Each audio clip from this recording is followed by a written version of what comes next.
say anything Could be about fine. that. Nothing wrong with disadvantage. Well, I think he's going to expect you to put out after this. Oh yeah, twice. well, last time, guys, you decided to resurrect Vorik after he paid his debts. But the spell was twisted by some being fighting for the soul of the deceased. Snatching victory from the jaws of defeat, Hell managed, with the help of Saloon, to tear back some of his friend from the entity, putting a version of him, which apparently is being called Rick for the time being, back into the not fully healed body. You submitted an order to have Pel's shield and weapon enchanted, Ugbor's weapon enchanted, and have a duplicate made of the Giant Slayer sword, but enlarged. Discussions of your dreams and visions were had with Alaratha, but she seemed not to be able to process certain aspects or topics for some reason.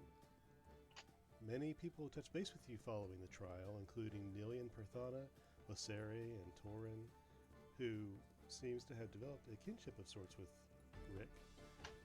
Gurki, Vongrin, What?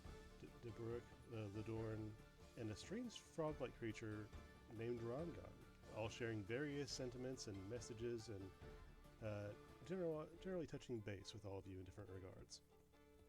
It is now evening time. Some of you are in your lofty rented space at the top of the Treetop Inn, and some are still beneath the shrine to Sylvanas in the Priest Keep. What are you currently doing? I just want to point out to everyone, fucking Rick still hasn't breathed. That's fine. Like, you don't see anything about that worrying at all? Zombies don't breathe, but I've seen them before. I'm keeping my eye on that one. I don't trust it. Like, there's just something freaky about it, and I don't like it. So, how many days were we thinking from the crafter for the weapons to be created? I think a few days, I think she said. Yeah, the Forge Master told you it would take at least 2 days to get your orders completed.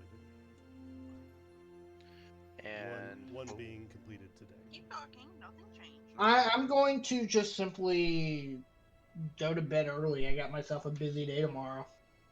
what are you doing tomorrow? I am going to be training how to do blacksmithing. Oh, fancy. With the elf. So let's see. So he's probably gonna be headed back. Helena will. Ugbor, you were with me and Alfred. You and Alfred were gonna go drinking after we finished playing in the magical scroll shop, which was wonderful, by the way. But Ugbor, I didn't let you in the shop because I know you'd break stuff. Yeah, pretty good bit of that. Yeah, so I left you outside on a leash. It was fun. You didn't get away.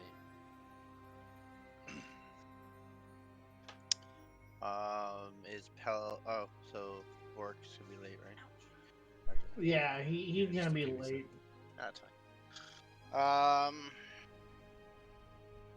Let's see. I kind of want to walk around town and see if anyone has hearing any rumors or anything about the woman being released. The guy that I got captured. He was talking about the lady. I forget her name off the top of my head. You're talking about the elf who was captured with you guys, or somebody else? Yeah, that one. Yeah. You talking about the lady the whole time he was in prison? Okay, yeah. The elf's name was Samael. Yeah. Oh, there. Yeah. So Sam, I was talking about the lady who was gonna be released or something like that. Can't remember. I don't recall that. Aside from Excuse that, me. I've forgotten. It could be something I'm just overseeing, so it's possible. We'll just retcon that idea.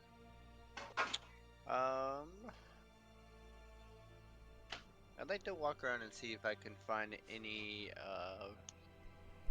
ruins or druid, not necessarily druid chapel or anything, but more like head kind of out of the town a tiny bit and see if I can find any kind of like a druid's hut or maybe a shaman or something. Well, you are currently in the priest keep. You and Pell, I believe, still are. And this is what that looks like. And you are at the bottom of that, underneath of that shrine to Sylvanas, in the area where the priests and priestess keep their documents and do their office work and type things like that. But if you wanted to leave there, you'd be looking around for other bits of druidic shrines and worship centers. Does this one seem to have any writing anywhere on the walls? Any kind of carvings, any kind of symbols or anything? At this one that we're at. There are many references on this shrine, both inside and outside, most of them being reference to the umbrella deitic structure that is Sylvanas and his basically underlings. Although underlings, they are still gods. It just kind of details the structure of how Sylvanas reigns over many gods under his purview, and kind of how the structure works. And it hints that both in the iconography and the text laid out in the shrine. The old man in the forest has his arms and body intertwined with vines and sort of this plant-like design, and below him in the roots of the shrine is other names and faces and representations of other lesser gods. They include Miliki, Saloon, Milar, some other winter archfey courts, and Lathander is off to the side as not under him, but as a comparable deity, not referenced as a center of worship in this shrine, but has a standalone portion here, being that he's also a greater god of great import.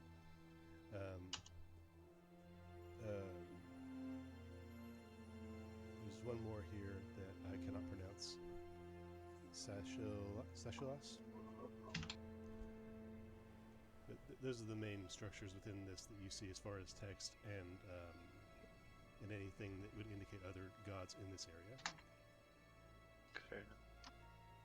Is it like just a shrine to Sylvanas? Is there like a little shrine for Saloon I can go to? It's definitely a main shrine to Sylvanas, but it's like how like the table-like structure in Skyrim or whatever that has like all the shrines to several different gods there of the 8 or the 9. They have each one has their own area in the circle of this.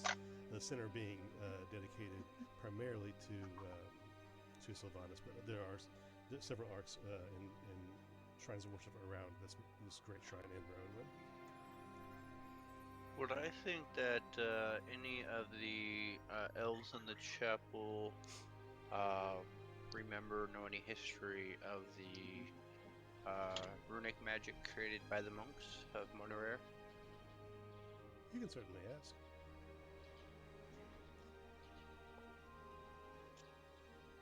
Nothing's been mentioned yet.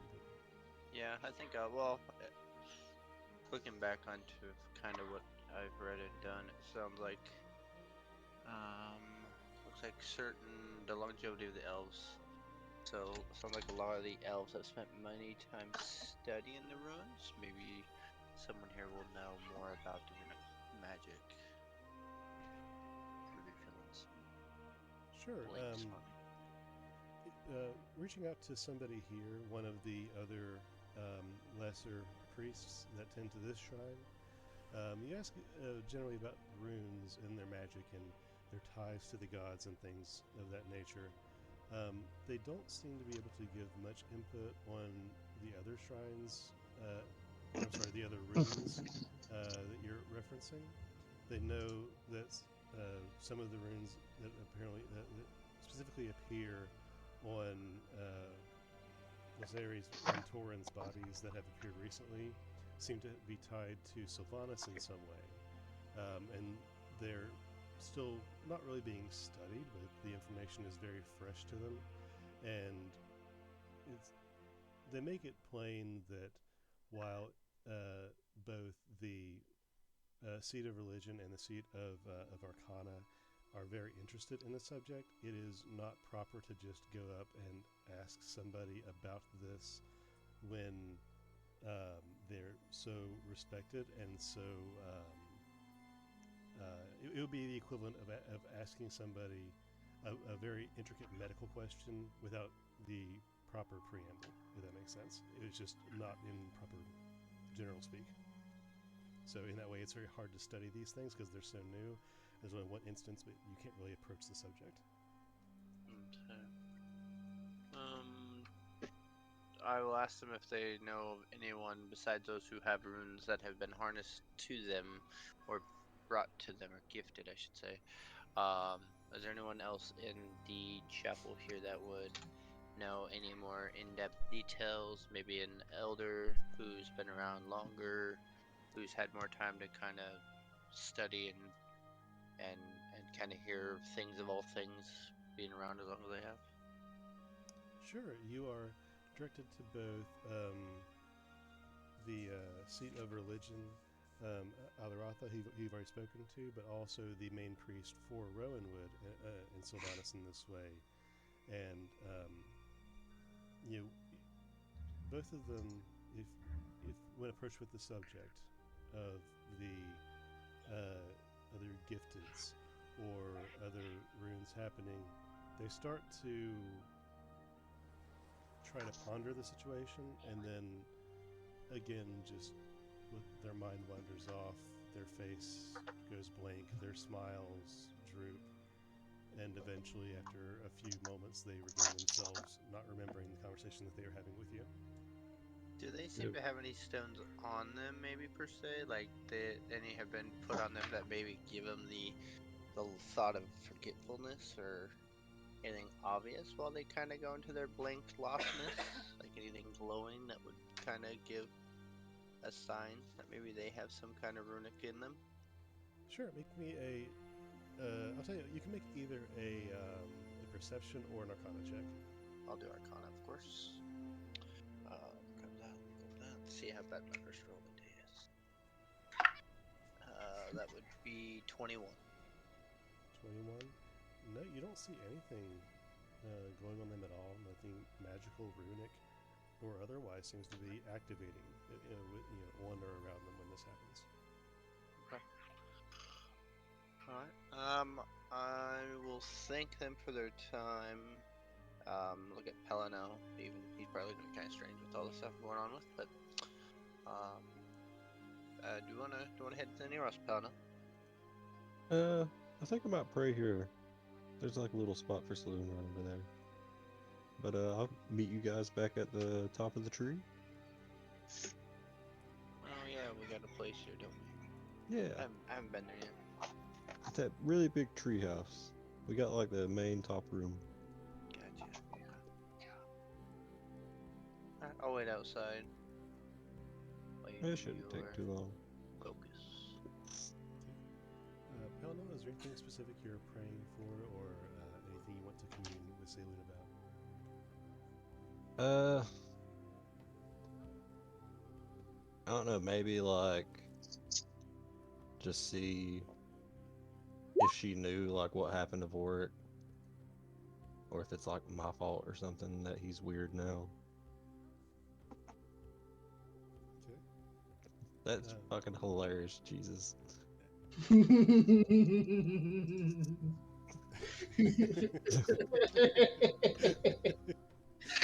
Thank you. I meant to make that earlier in the week, but I completely forgot to make it. But it's always been with me in my mind, just playing back and forth. I was like, I'll do this now. So, Pel, as you pray and consider these things and seek guidance, Ibor is losing his crap in the upper room, going into a No. frenzy. Yeah. No. Oops. Just destroying things. But you receive no immediate. There's a bee. You receive no immediate recourse in this just yet.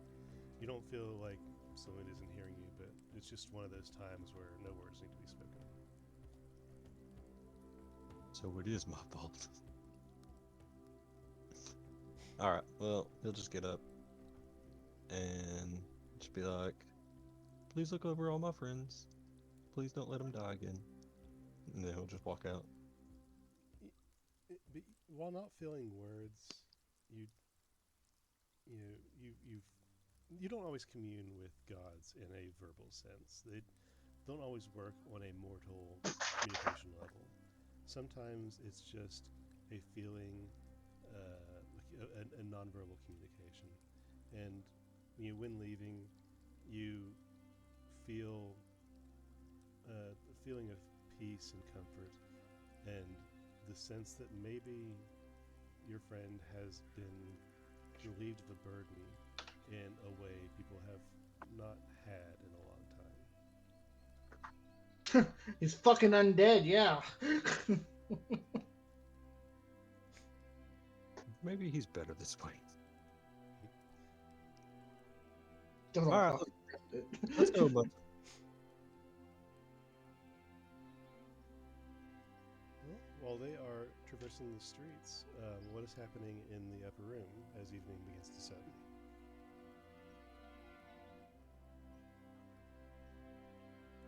I believe that Flint and Ugbor and Alfred are all in the upper room right now. And those Rick. I thought I And was the- with I thought I was with Munson and Pell. I mean, correct me if I'm wrong. I thought you were up there. I mean, you can be with them. So if you it so was choose. originally it was me, him, and Alfred, and then after we split from the after we split from making the stuff for Ugbor and Pelinel, I split up to go to the temple, and I found Pelinel entering as I got there. Okay, then Yeah. I guess it would make sense that I'd be at the treetop then. I'm currently, yeah, I'm in the treetop as well because I remember the whole jar scene.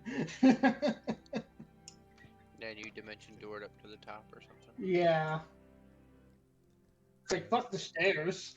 Now at this time, the duo of Drabrakladorn and the frog-like creature Grangan have departed and have been gone for several minutes, leaving Flint with a slight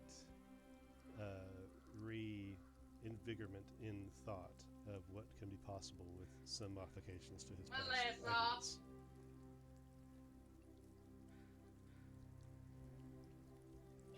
All of you are in this Yes, room. and Flint is now hunched behind what looks like almost a fort made out of stacks of books, trying to figure out, among other things, he's studying thermodynamics and body mechanics. Okay. So some medical texts as well. Right, now I know what I'm here for. I'm gonna be using a fucking guinea pig for Flint.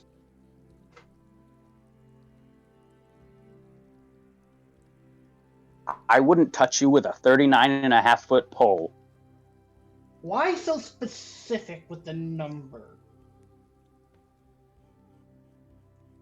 I heard it in a song once. You're a mean one.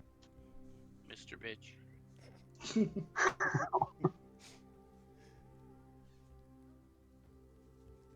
Well, while you guys wait on your comrades to return, is there anything specific you plan to do besides study and meditate on the events of the last day, which has been a lot? Ugbor will perform freestanding squats. Yes. Can you remind me how I would get the irradiated bullshit off again? Well, if I remember correctly, and I could be wrong because I was not absorbing everything, it was not a good day for me. But I think that you paid her to dispose of the ore for you, did you not? Yes, I did, but that ore was also with all my shit for the last week. It Or was so. recommended to you that anything in contact with the ore be left to air out, and preferably the sun for a while. Great, I don't have sun. Flint, can you make a sun for me? Power of the sun in the palm of his hands. What just fire do? Like, I just just cast fire breath on it without work. You can certainly try. I don't Yes. wanna- Let's get Alfred and all of his things together, and then light him on fire. I like it. Well, the problem I just realized is we're on top of a giant fucking tree that I'm pretty sure is not fireproof. So that's probably a very bad idea to just cast fire. Alfred, make an intelligence check for me with disadvantage. Oh dear lord. You'll be fine. You'll roll wonderful, I'm sure. Yeah. Double nat ones, here we come. What was the Floyd- intelligence Floyd check? did not realize I wasn't on the game anymore. Yeah, I haven't even I just know my own stats. I didn't have to worry about it. Intelligence check. Do you want me to just do straight intelligence? With disadvantage. Yeah. Disadvantage. See, told you did great. Yeah, that's a nat one. You can't possibly think of where you can find sunlight in this forest. It just you can't. It just eludes you. It's not possible. You just want Flint to That's- produce the magic. The for you, sun is a myth. The sun is just a myth. The sun's actually a spotlight that circles on different parts of Falonkort. Little did you know, it's actually just a lamp on the DM's desk. You've been in the shade too long, Alfred. What would be funny is like where he finds spots where the sun is, he sets his stuff down. As the sun moves, he picks up and moves it to the next spot. Just follows it for like hours with his stuff. Like his intelligence is so dumb, he thinks this is the way to do it. So he's just doing circles with it, picking it up, spending hours beyond hours, forgetting to fall asleep, just staying awake. Just go around the Then world. starts tracing like where the moon starts peering through. He thinks it's still sunlight, so he's still doing it in circles all night long. Hello. See, that's Alfred, I Yeah. really think it would help if we took you outside of town and lit you on fire. But I'm resistant to fire, though. On your way back to the treetop to meet up with your friends that you have left there in the room, you and Bunsen traverse the streets of Rowanwood, and in doing so, you see several people out and about. There are several shops that are open and are beginning to close for this time of day. People are walking to different points in the city for different reasons. But one thing strikes your eye. In one particular nook of the city, there sits a little frog person, about 2.5, 3 feet tall, and he is sitting under a branch of a tree. But on this branch of a tree, it's relatively low hanging, and he has strung up in this branch a leather tapestry with many holes punched into it. And above this, he has a light, a magical light hovering above the tapestry. He is sitting in the dirt, dug out in a puddle. And as he sits in this little wet puddle, he is looking at the star map that is being cast on the ground in front of him in the evening light from this light above his star map. And he's just studying it, looking side to side, cocking his head back and forth. And as he's doing this, you notice, just from some distance away, probably a couple, 50 to 100 feet away, you see Torin is also staring at this creature, just kind of cocking his head, slightly before moving on with his venturings through the city. Oh, this frickin' guy again. I nudge Munson and be like, look at that little guy. Look at him. He's a little Who is frog guy. who is he? I don't know. That's Weird gross. weird little frog guy. Maybe he knows things in which the elves do not. Pretty cool little map he has. It looks neat. Let's huddle. Waddle like a penguin over there. I'm gonna walk normal. Waddle. As you approach, he doesn't seem to be bothered. He's just sitting in his puddle and looking at the map, and every once in a while he'll reach up with one of his little web fingers and poke at one of the points of light on the ground and trace them back and forth, trying to find connections, making designs, drawing shapes that aren't there. Hey, little guy. What you got there?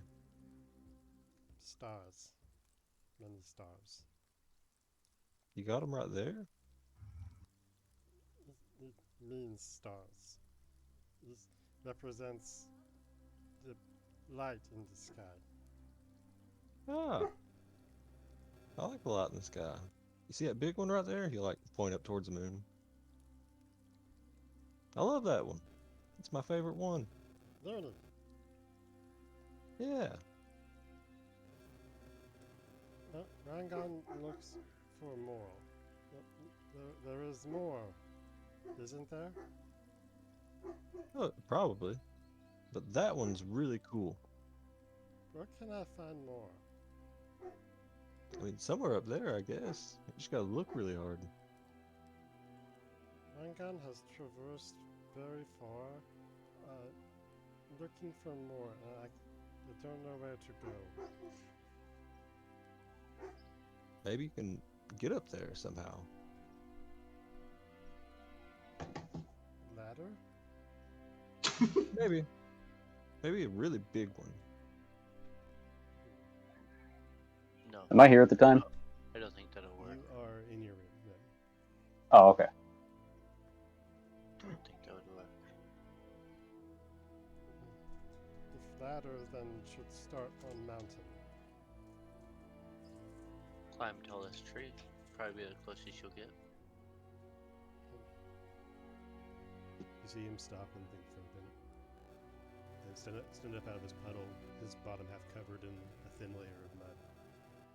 And he just walks over to the tree where he's underneath it and just starts climbing effortlessly.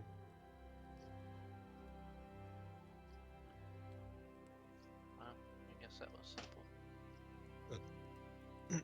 What a weird little guy.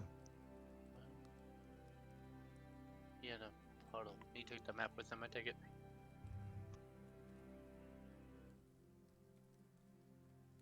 And after a few minutes of watching him, you hear him say, "Cat here, not so tall."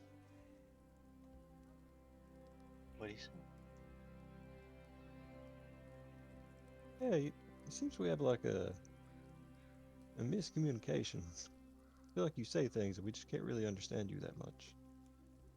Then you hear a thump, thump, thump, as he's jumping down, jumping from branch to branch, and eventually plopping down on the ground in front of you.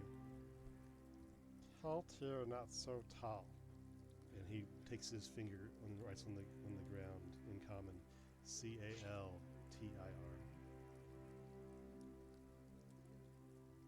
My home, not very tall. So tired. This tree is very tall. Yeah, they're pretty big. They've And probably been here for a real he- long time.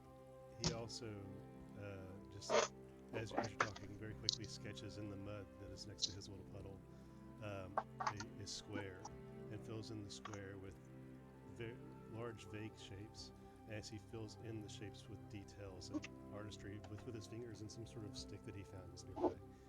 You see that he's drawing a map of Falonkort, and his home, Caltir, is somewhere in the northeast corner of the map. Now, does it seem to be the northeast from here, like from this town, or from the forestry area in general? No, it is on the northern peninsula of the continent.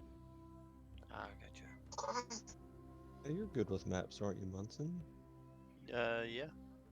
Where's he pointing to up there? I will look at the map in which he drew, and I will see if I recall anything of the map. Sure, make a history check. History. That would be a 23. 23. With the 23, you don't know of any reference of Caltir.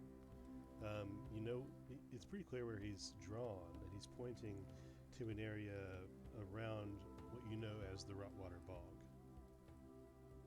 Oh, the Rotwater Bog. Yeah. Oh, that sounds awful. Very That was- swampy, a lot of critters, bugs, a lot of bugs, wee bugs. Yeah, lots of creatures. Never been there myself, but I've seen it on a map. I've read a little bit about it, but That's where you're from? Yeah, but how did you get here? family doesn't like Rangan so much, and crazy man makes life hard. So I left. That's how life So, goes. where you headed then?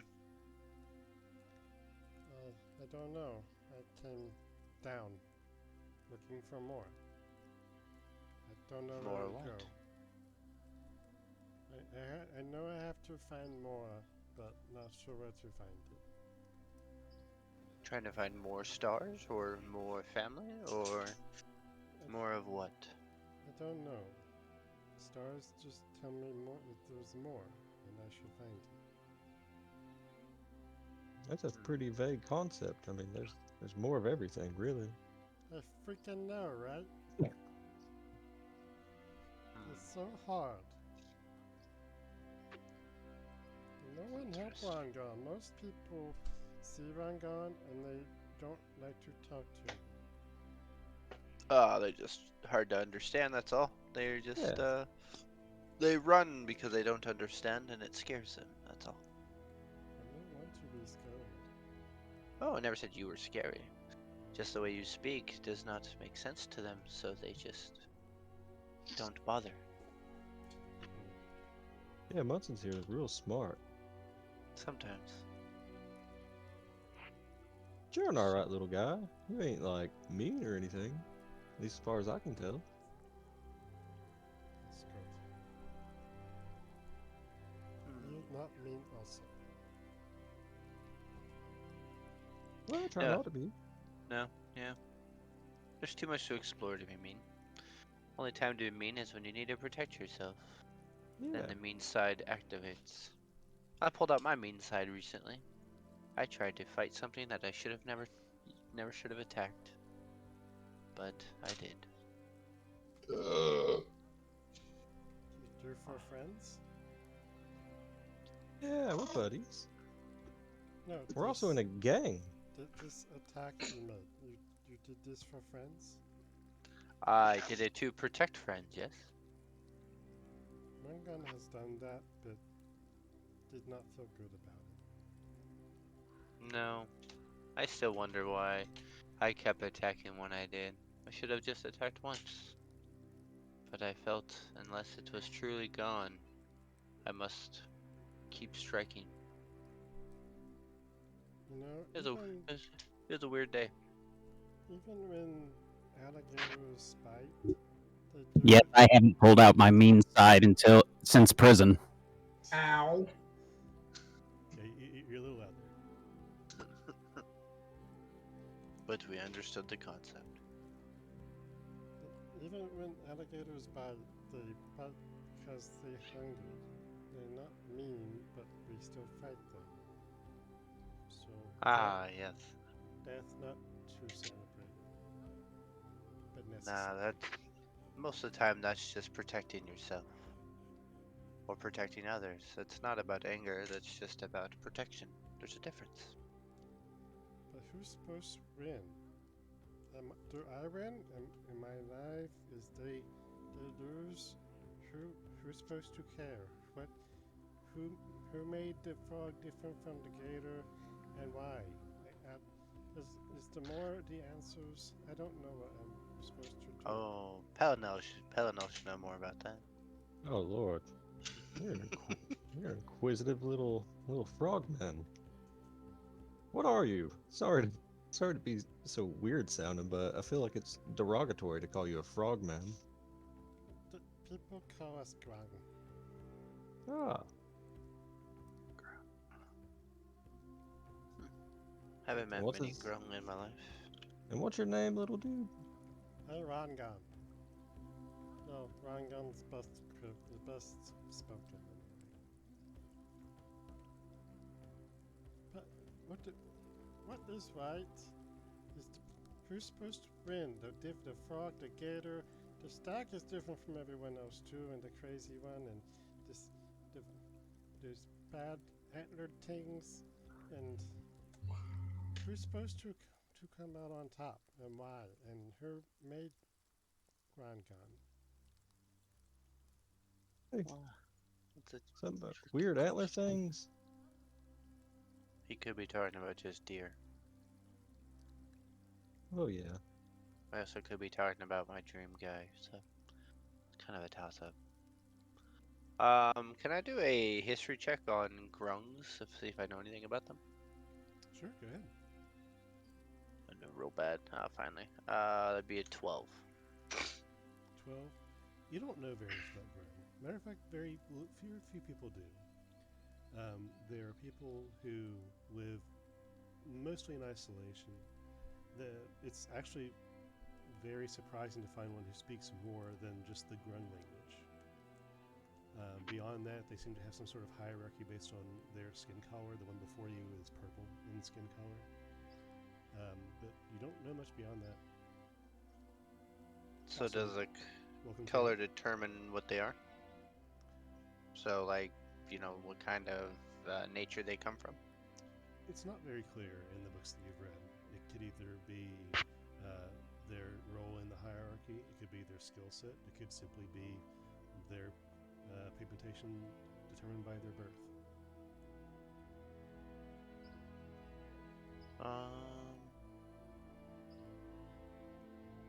Trying to think. So you say he's purple?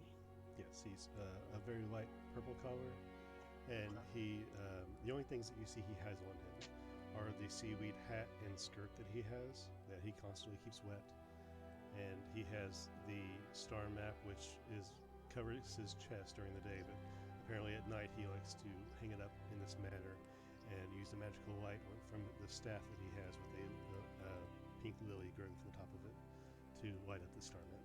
And that's all you see that he has with him. So, how many color grungs do you have in your family? Because I've read that there's multiple colors, I'm sure, but you seem to be of a light purple. Yeah, there's many. There's blue and red and green and gold. We all have different things we do. And what is the role of the purple grungs normally? We kind of like supervisors, basically middle management. Like we help others like do other things and organize people. Are you? You seem to be able to speak quite the language, which is quite impressive for grungs. It's do- easier to make sure that everybody's happy if they can understand you. So I'm gonna try to learn different ways to speak. I'm going to cast comprehend language on myself, and I'm gonna ask him to speak in grung and see if I can understand him and see if I could have an easier conversation with him through his language. Okay. So you cast comprehend language on yourself, and you're going to ask him to say something. Speak to me in grung as if I was a fellow grung, and I want to see if I can understand you, if possible. I'm quite intrigued. I don't know how to. You can understand me now? Yes, I can hear you just fine. Oh, very nice.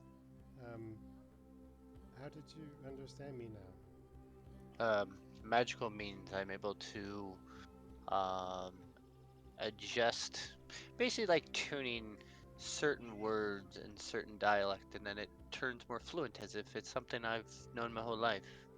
It's quite fascinating, actually. I can learn each language. Pel, as they're speaking, you basically hear Grongon shouting at Munson like a murloc, and then Munson responding in common. This is weird. What's going on?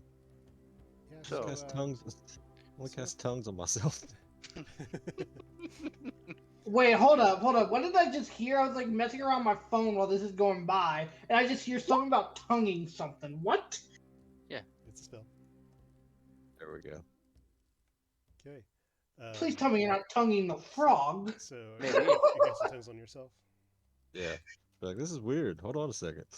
Okay. So, you go from hearing just Murloc gurgles and shouts and croaks to hearing Rungan speak, and you're able to comprehend it. So you're able to understand it, but you're not able to speak it. Interesting. I think I have tongues, so I do. Aha! Yeah, this is much easier if it's okay. Yeah, so far only the nice wolf lady has given Rungan some conversation. Everyone else just kind of runs away. So, Mr. Rungan, what is your plan for your exit? You say you're like middle management, but you're out here on your own. So what is your strategy? What is your guidance purpose? I know you say that you're following stars, you're going south. You didn't necessarily like being in the north, but do you have a destination, a true destination, somewhere maybe you've been told to go? No, Rungan has just been told to find more. Rungan has told you already, but you may not have understood. Yes, but did they explain more people, more creatures, or just more things in general? No, I think they just said more. Nothing was said in detail, but the stars and just the feelings Rungan has had has been just a calling to go explore and to find something more in the world. Like, I don't know exactly what. Maybe it's some god I'm supposed to serve or something I'm supposed to do, but maybe Rungan is supposed to be in charge of something like different animals or do something good for people. I don't know yet, but I'm supposed to go somewhere and find more. That there is more to my world than the swamp. Maybe Pelinel's god could guide you if you Yes. pray and study upon her. She might give you some guidance. So you said that, like, the stars were very vague. It's probably because they're, like, farther away than the moon. The moon's real close. It'll tell you things, like, real quick. Close is good. I could do. Where do I go to talk to your master? So, you know that big old spot back there that looks like a big tree garden? So your master is the tree. No, she's inside the tree. Oh, do I have to cut the tree open? No. You just go there and be like, hey, where's the shrine to Saloon at? And they'll show you. And you just go there and be like, hey, Pale sent me. You're real cool. Okay, I try that. Maybe tomorrow. Well, no, you said she's the tree, but also this moon. So maybe nighttime is better? Yeah. That's when she comes out. Okay. Night is better for grungs anyway. Grungs get very dry. We gotta stay wet. And he, like, rubs his arm, his slimy little arm. Out of character, I really want him as part of a party. I want our NPC pet to be him. He'll be my new familiar. Yes, I want him. He'll be my toad. I just love the fact that we'd have this frog in our party. It's almost like I want a spirit to go into him, and then he become my new familiar. He needs. I love that we're talking about a thinking sentient being as a pet. I mean, No, familiar. There's a difference. Let's be honest here. Every party has to have an NPC pet. This is it for us. We need to get this frog into our gang. Like, he can be in charge of our finances. After a few moments of thought, Pell, as Rungan's considering his future and what you've told him, he just looks up at the sky, at the moon. Can you hear me? You're way up there. I can only be so loud before I make people sad. No, see, you can't really demand it from her. You know, she's pretty busy a lot of times. I was asking if she heard me. Yeah, well, you can't just scream it at her.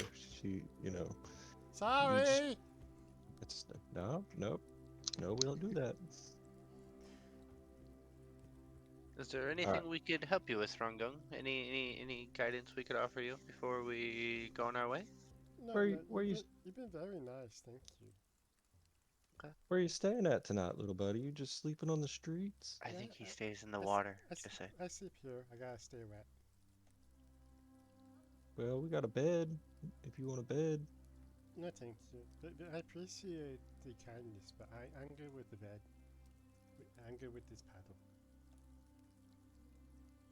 Okay. Oh, hey, Well, we'll be around if you get in trouble or Yeah. need any help. We'll be in town for a couple more days. So, Okay, just look for the blue guy. if you My need name is Munson. anything from Rangan about sticks or mud or flowers or stars or the swamp, I can help you with that. all right. I like mud. The swamp. And he takes a second to just moisten himself in his puddle, sinking down entirely so that he's entirely covered by water except for his eyes that poke up like tiny little bubbles above the water before standing back up, shaking off a little bit, and then starting to walk in the direction of the shrine to Scylla and Sylvanas.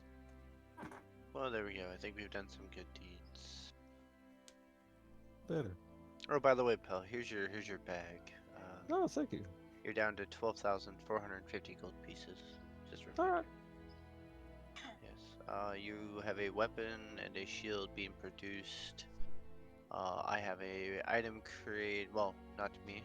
What's his name? Alfred decided to make Algabor's weapon bigger and bulkier, so he's more obvious and harder to hide. So that's a great idea, I think.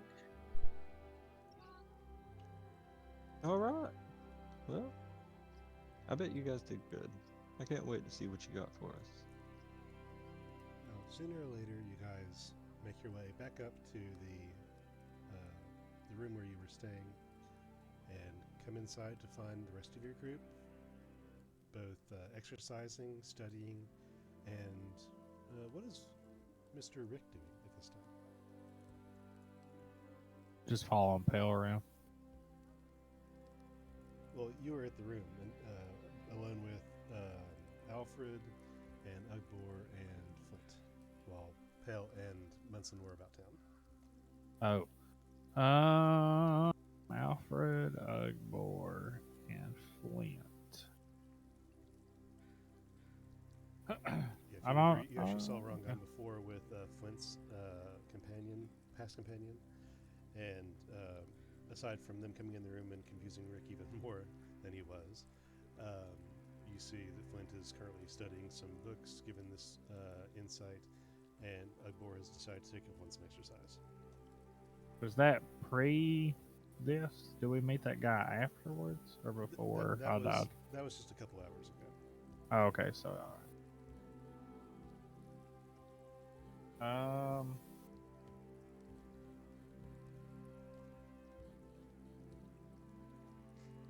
I guess I'm just gonna sit over there and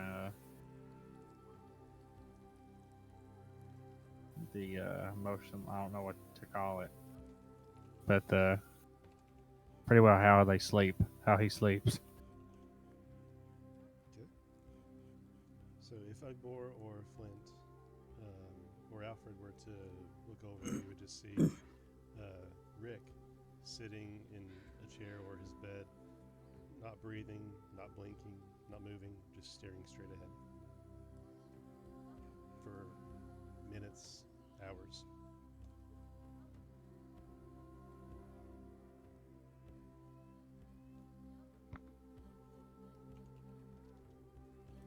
You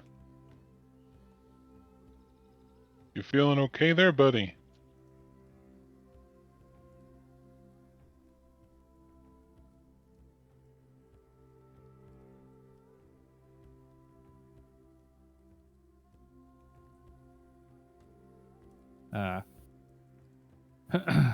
Let's just go look over to Ugbor and give him a nod, like a yes nod.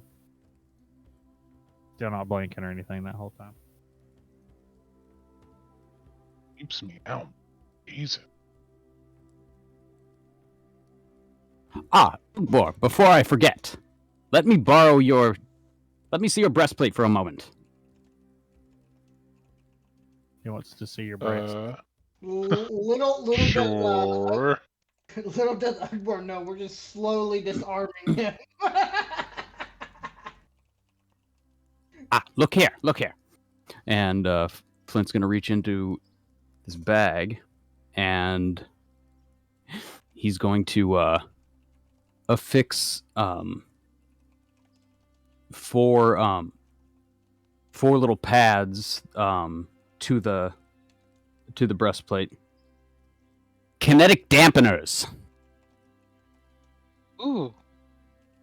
Yes. Well, If what this do were a those do? game of some sort, it would increase your armor by 1. But of course, this isn't a game, and our lives are on the line. And so these kinetic dampeners, the charge only I can only make the batteries last 24 hours, but in those 24 hours, you should be able to withstand greater force. Well, that sounds really interesting. So then I just have to keep you alive, and I can keep getting batteries? Indeed. Come on, Akbar, try it on. I want to try and punch you.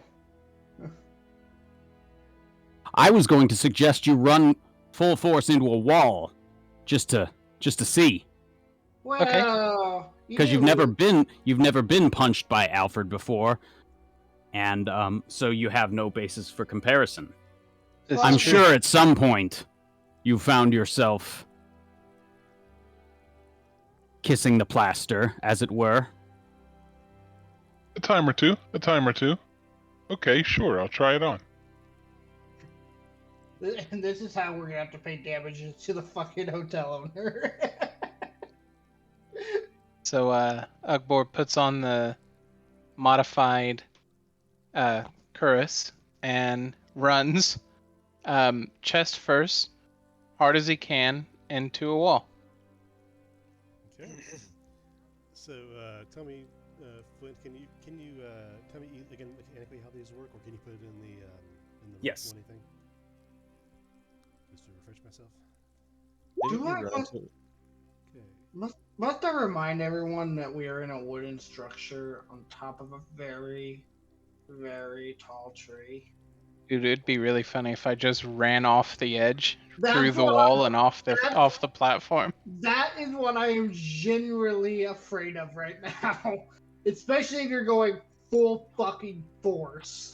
That's right. The max damage from falling won't kill him. He'll be fine. Yeah. Okay. Didn't you, ran We into- are very far off the ground. Yeah, Abor, you run into the wall. You just straight turn, assume running position, and then bolt towards the wall, running head first, stopping yourself a little shy just to make sure you don't actually crack through this space that you're renting. But you do allow yourself to take some damage.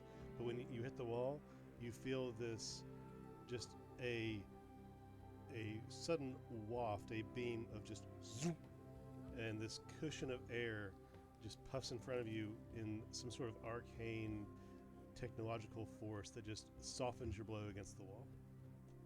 You don't take any damage, and you wouldn't have normally, because you're used to this level of interaction, but you recognize that you didn't feel as much as you should have. How cool is that? A lot cooler than you think, honestly. This is kind of awesome. Get this. If I did some more studying, theoretically, I could double the power of these No. dampeners. Yeah, a degree in physics. What? I said he has a theoretical degree in physics. I do. Flint, I don't know how I can repay you for this, actually. No problem. I just want to see how they work in action. You'll see. And yes, I'm not totally ignorant. The librarian in my town, it's a small town, but the librarian Yutubu, happens to be a great source of knowledge. So Oh, the about great this YouTube. About this time, Pell and Munson, you reach the top of the winding, overly elaborate staircase to your abode, circling this tree back and forth. And as soon as you get near, like 10 feet away from your house structure that you're about to open, you hear a big slam against the wall from the inside. The hell? Probably a friend. It's fine. What? Hey, hold on. What? Whatever. I'll do that later. What time is it right now? It is just this side of nighttime. So would a lot of the shops still be open? I mean, you're not sure. You can ask your friends, but from your vantage point, if you were to look down, you would see most of the buildings' lights being dampened, flickering out here and there, just gradually. Damn it. I'm gonna have to Boy, these elves know how to party. Well, they're elves. Why would they be partying? And while there may not be shops open, you do hear in the distance, especially to the north from where you're at, music being played. Just soft. Ooh, I want to play music. Lyres and Hold on, what do I some got? flutes. Just I wanna little play a bits and horn. bobs. But not all of it is in sync, and they sound like they could be several different individuals playing different tunes and melodies, but it all comes together in this weird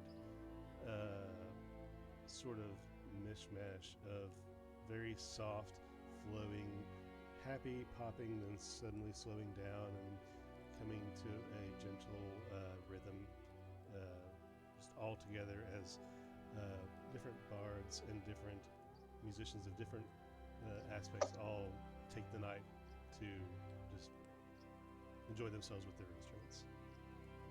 Hey, Edward, you want to create a band?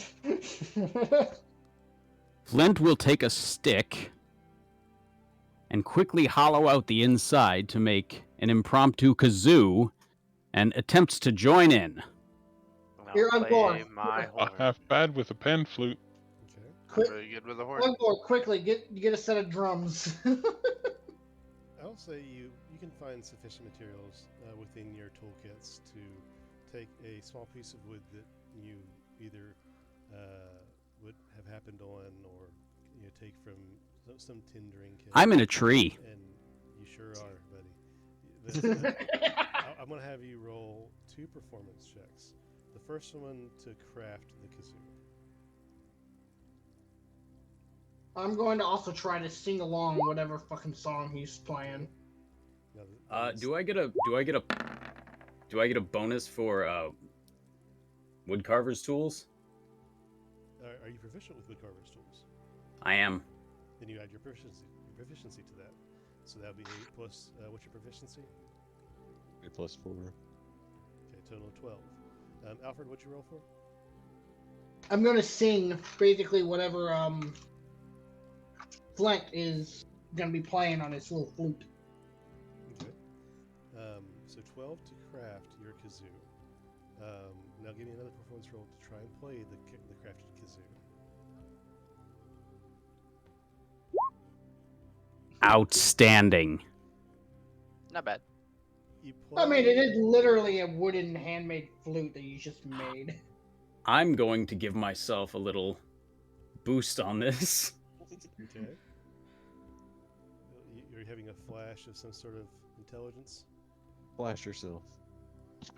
Oh, Flashbang. no. Indeed, if I can find it. Here it is. Was that a +4? Okay. 5, I think, isn't it? Or am I mistaken? 4. Whatever Four. intelligence modifier Okay. is. So 12 and 12. So you craft, to the best of your knowledge, a kazoo that you've seen in passing. You're not of a musical regard by nature, but you've seen this, and you take your tinkering mind and try to recreate what you've seen, and that you are good at. You make the exterior flawlessly, but the inside is difficult to recreate, having not looked at the interior. You know where the holes are, how big to roughly make them. It's not complicated in design. you know that on top there's some sort of reed-like material that is supposed to be added to the design. So you take another piece of wood and shape it justly and try to attach it. And when you try to play the instrument, it takes you several tries to figure it out. You start blowing and whistling, and you try to hum a little bit. That doesn't really hit the note. The best you can do is some weird combination of the the humming, the whistling that comes from this the holes you made. Kind of it transitions your breath into a slight whistle. And as you're trying to figure this out, you accidentally let your fingers slip off of the top material that you put on, and it breaks in a way that makes the piece kind of spoing a little bit and adds to the music. And you play with that for a little bit, and you eventually get into this rhythm, and Flint is making music with what sounds to be a jaw harp. Yes. Nice. We got a whole band here, DM. Better be careful. I mean, I did sing pretty well. I mean, look at my performance role there, yeah. I will try to play my horn to match his beautiful music that Flint is producing. Okay. So Alfred is singing. That's a 22. And you got a 22 to what are you going to play? To play my, I have a horn. I showed it in the general. Okay, I see. It was about there. Okay. Ugbor is trying to play his pan flute that he has, right? Yes, I believe so. So a 22 for the horn and a 10 on the flute. Between this swinging harp style thing that Flint has accidentally made, the flute coming through and in missed sometimes notes and sometimes spot on.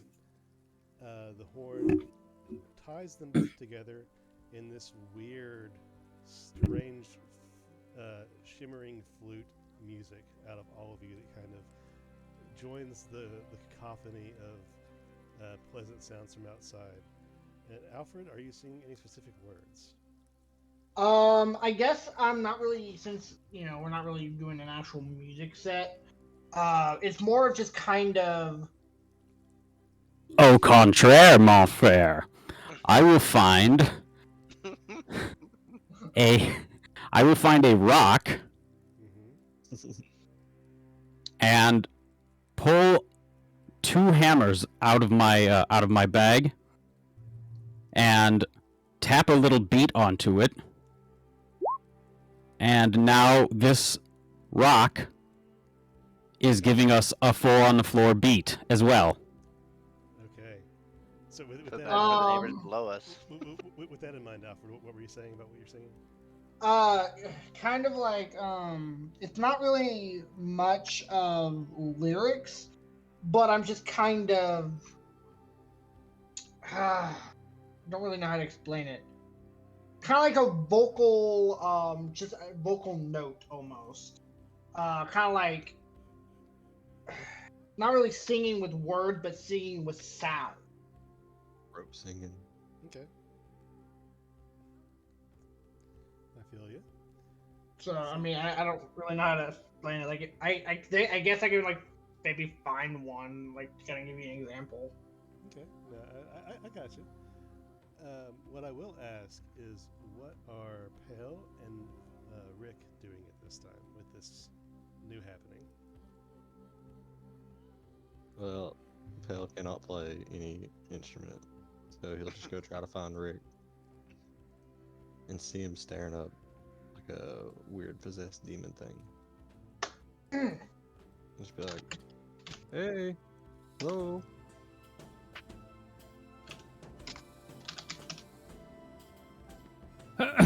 Gonna avert my gaze over to Pale and just continue to stare at him.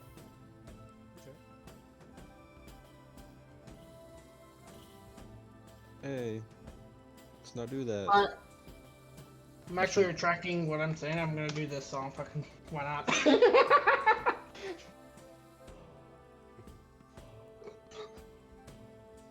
It seemed like it would fit. So this is how you end your day.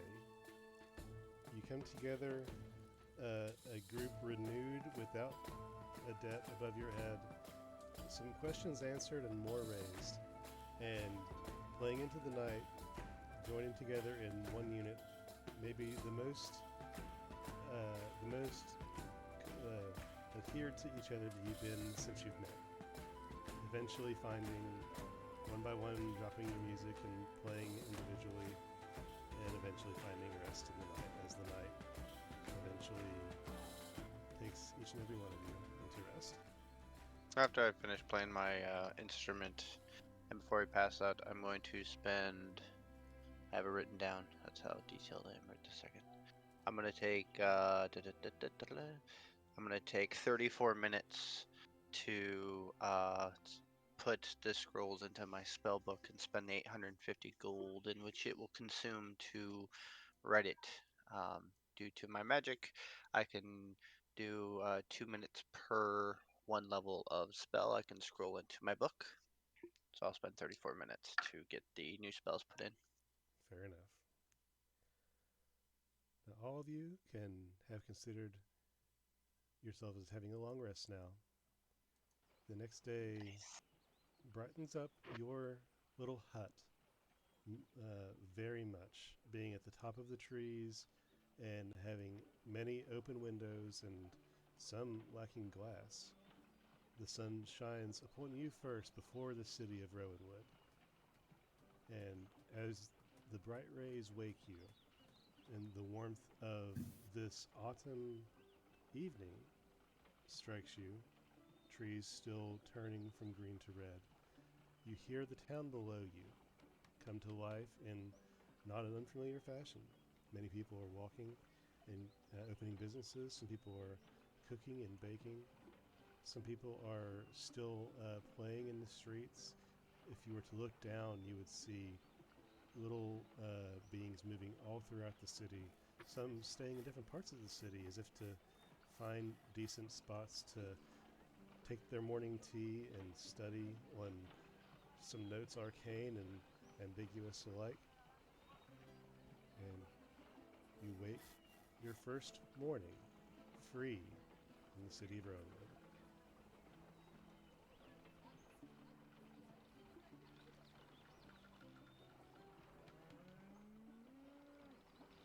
And so we're waking up in the morning where it's nice and beautiful. No one's died. Oh, exciting. Well, I'll see you fuckers later. I got some lessons to go to, and I'll catch you on the flip side. And with that, I just dimension door down all the way to the ground.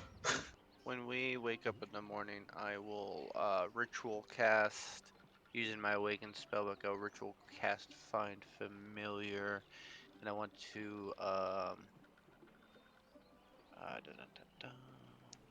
I want to just kind of see where it would maybe guide me to find such a familiar that I think would fit Actually, my style. I'm actually not going to do dimension door. I'm just going to walk off the edge and cast Featherfall on myself. And just kind of glide towards the fort. Fair enough. There we go. That's better. I don't want to use my third level spell slot if I don't have to. I'll ping. I'll just display it. Now, the spirit you cast, it doesn't find an animal to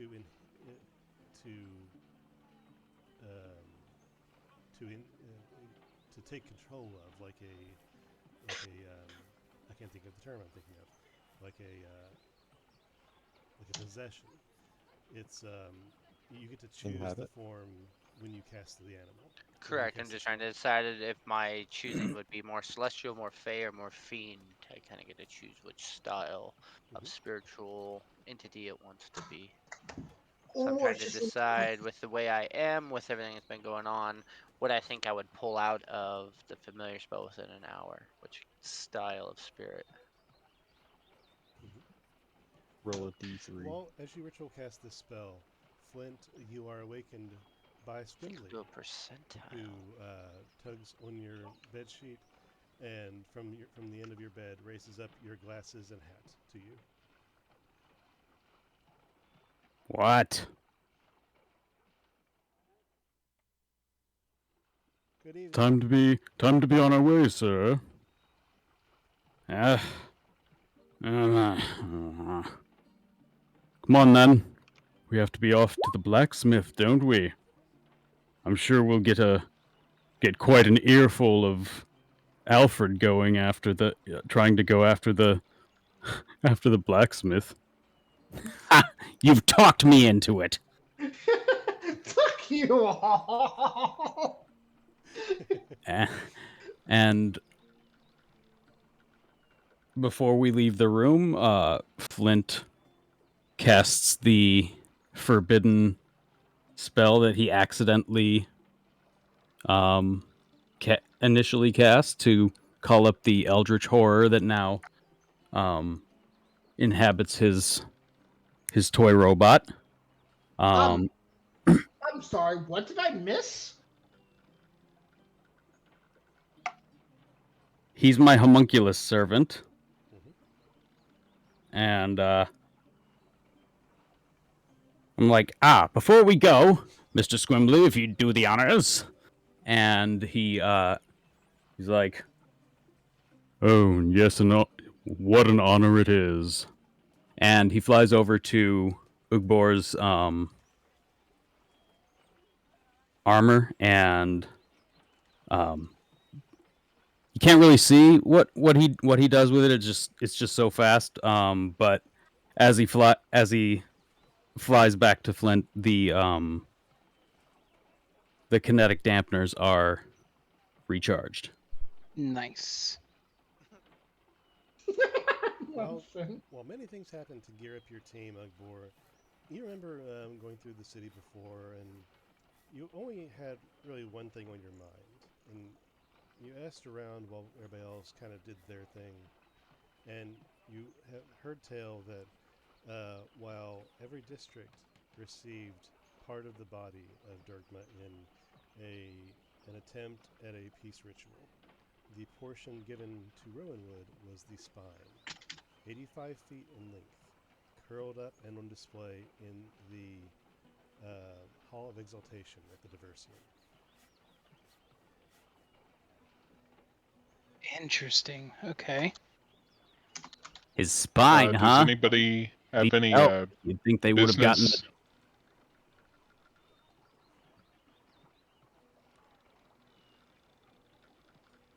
Go ahead, Ugbor. I'm sorry. That's all right.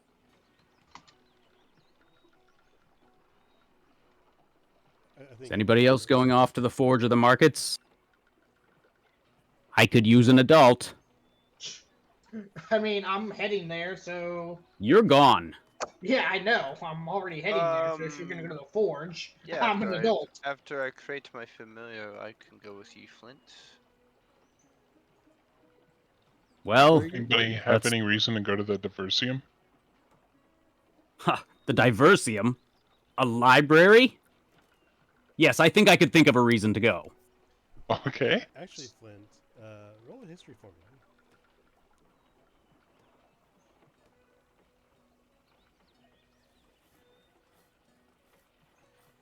13? 13's enough. Even with that, you stop and recall that actually the Diversium is one of the main draws of this city for those not inherently part of it. The Diversium is not just a library, it is mainly a center for the study of arcane. Beneficial to you in some regards, but not in focus. People travel here far and wide, actually, from even the far reaches of the Empire to seek out the druidic and bardic inspirations that are drawn on and exonerated in this compendium of intellectual study and practice. So See what I tell you. It's basically A college town.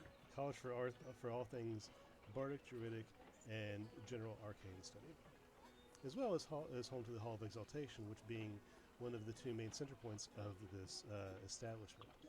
There, of course, is the library, but the Hall of Exaltation is a place where great digs are exonerated. There are trophies and names of people who have both contributed to the city and the Rowanwood at large, but also those from across Falonkort. Their deeds recorded and on display in a museum style that would help people remember the greatest of those. What are you going there for, Ugbor? Um, I'm teaching him to read. uh, I seem to. Yesterday, I was asking around for Dirkma's remains, and somebody said I might be able to find something like that at the Diversium. Huh, that sounds cool. Me and I don't know, I ain't got much to do today. And Rick over there is a blank slate, so we can just drag him with us. Rick, you start to find strength enough to speak. Not a lot, not in depth, certainly not having a lot to say, but you, listening to all these conversations happening around you, you start to reabsorb the common language, and whenever you would find something to say, have an opinion of any sort, start to experience anything that you think you might have input on or could make a decision about, you think you might be able to form a comprehensive thought to those that matter to you, for whatever that's worth. Okay. Hey, So feeling pretty well. today, buddy? I'll say you're pretty well saying I've listened to them talk enough that I'm starting to learn how to talk again. Yes, basically. Sometimes it feels like it's all we do. I sent you a thing, DM. Oh, yes, I see. Thank you. By the way, Rick, did you see the meme I made about you? And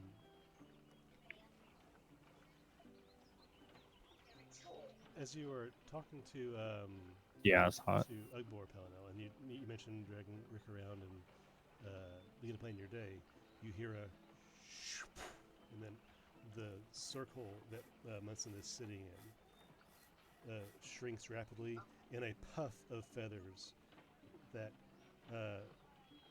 go up in the air and then come down gradually, pulling down and solidify in a swirl of arcane magic into an animal. And Munson, please tell us what the animal looks like. As it appears, hold on, let me send it to group. This owl appears. It seems to have some type of blue crystallization coming out of the center of its forehead that kind of represents more my color. Brown, golden brown colors. But the eyes seem to be more of a reddish brown, kind of like amber. As an owl appears.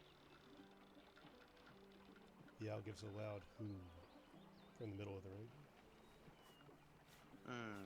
Now we're talking. So you're summoning lunch? Well, mine can shoot lasers. Mine is to observe the area around us and potentially help us in times of need. I think this would be of great assistance to us. Flint, Interesting. Flint, can you shoot laser beams out of his freaking head?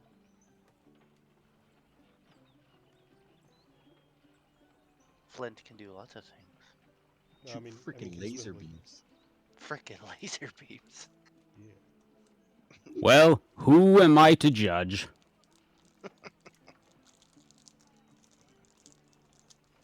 Well, what is everybody doing? Alfred has already taken his leave to get into the forge. So while you're thinking on what you are doing, Alfred, let's go down to you. And you make your way out of your abode pretty easily, walk down the street. By the time you get to the forge, it's been a couple minutes since you left your bed. It takes a minute to walk down that far through the city. And as you approach, you see the forge master. She's working in the same area you've seen her in. She's heating up several things in the forge and sees you approach and, morning.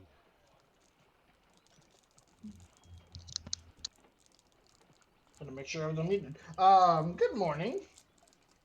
I trust the forge is ready for today's work. It is. It's always up and running. You come back to check on the work, or are you here to assist, as you mentioned? Mainly here to assist. I'm assuming you still need to do much work on the items, and I'd rather look at it when it's all complete and done. Well, you're welcome to help if you want. Of course, it's no discount on the cost, and you won't have my exact mastery on the handle of the piece, but it is here, getting hot. And she gestures to a massive lump of steel that's in a crucible at the edge of the fire, and it's probably like 4 feet long and like several inches deep steel that's just starting to bubble and turn orange. Nice. Well, the knowledge, even just basic, is the discount for me. I thank you for taking the time and potential mistakes that I make during my training here to be well worth. Right. Well, in case it hasn't come up before, my name is Runen, and you are Alfred, I presume. Yes, and you said Rennie or Remy? Runen. Runen. R-U-N-I or R-N? R-H-U-N-O-N. You're gonna have to type that into me. Not even close. Hey, there's multiple different ways to spell that name, okay? That's what they all say. No, shush you. You're just peeking in the fucking window, just fucking staring at me like goblins. No, that'd be the owl. Owl would be at the window staring at you. Well, if you're going to assist me today, put on one of those aprons over there on the hanger and tie that up nice and tight, or don't, if you don't want to get burned. After that, follow my instructions and do what I say. First thing we're going to do is to stoke the fires and get the irons hot.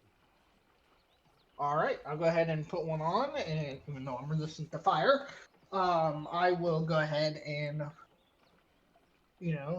do that. I will, help her stoke the fires.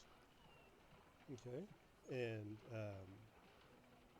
just for the sake of it, I'm going to have you roll a percentage die for me. Ooh, a percentage die. I'm gonna roll this in person because that's very rare dice to roll. I rolled all the time. It's wonderful. Oh, I even have a pair of percentile dice in here. Alright. Oh dear. Okay. 7%. 7%. Okay. Duly noted. So while you work with Runen, what are the rest of you doing with your morning?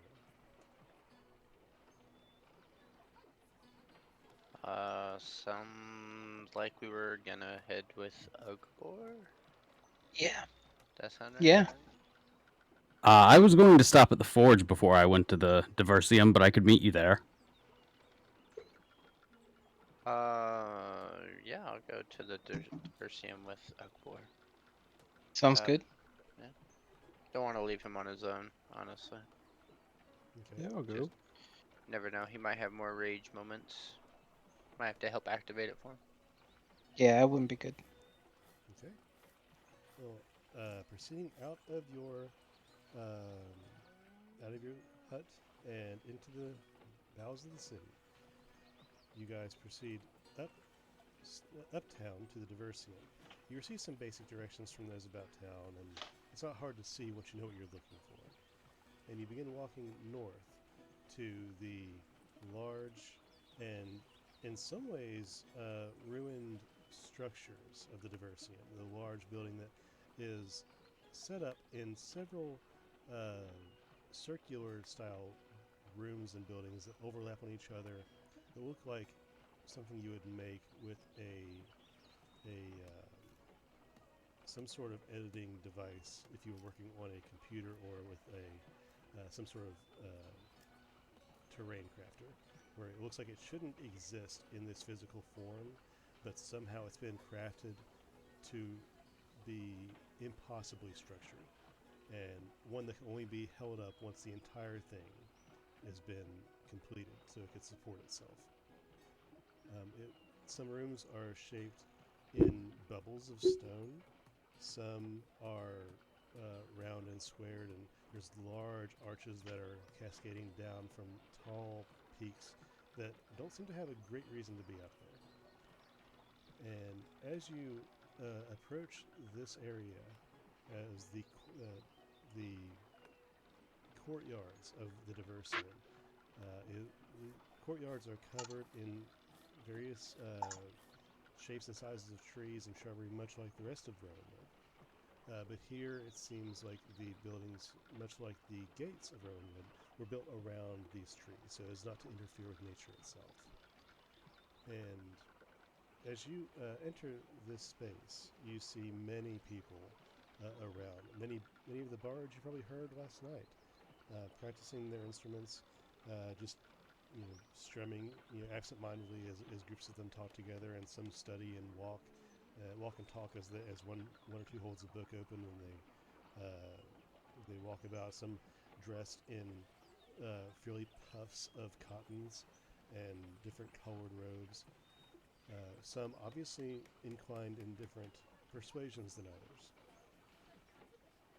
Back at the forge, before you guys get too far into the Diversium, Flint, you approach the forge at the opposite end of the city, going downhill to the place you're familiar with, and as you approach, you hear hammer pings and ow, ow, and you see Alfred failing over and over again to strike hot steel, and when he does find he hits the hot steel, sparks fly directly up into his face as you just refuse to wear any sort of eye protection, and he's just having a very poor time trying to learn this craft, at least immediately. Of course. Squimbley leans over to Flint's ear and says, "You see, worth it already." Then Runan tries to instruct you a little bit and give you some verbal cues about how to hold the hammer and with what kind of power to strike. And she tries to help you, and with the verbiage not exactly taking in your brain, like it's just not clicking for some reason, she eventually has to come around behind you and grab the hammer with your hand and show you how hard to hit it. And it quickly turns into an awkward ghost movie type moment where she's just hugging you while showing you how to work the steel, and recognizing this, she quickly just releases you and just goes back to her own work, nodding and blushing very slightly. She's Patrick Swayze in this situation, correct? Yes. Little do you know, that was my plan all along. She's the man of the relationship. Poor Alfred. We're gonna switch his name down. We're gonna switch his name to Alfredi. Alfredi. Hey, you don't know what I did in those brothels, okay? I could have been a very submissive type of guy. Never know. Oh, shit, that's funny. Right. So, before Flint can flee and wash his eyes of the most disturbing scene he's seen this entire quest, recreational murder included. Wait, hold on. You think that the whole massacre of Sundar was less dramatized? Excuse me, madam. Yes. What can I do for you? I'd like to commission a weapon.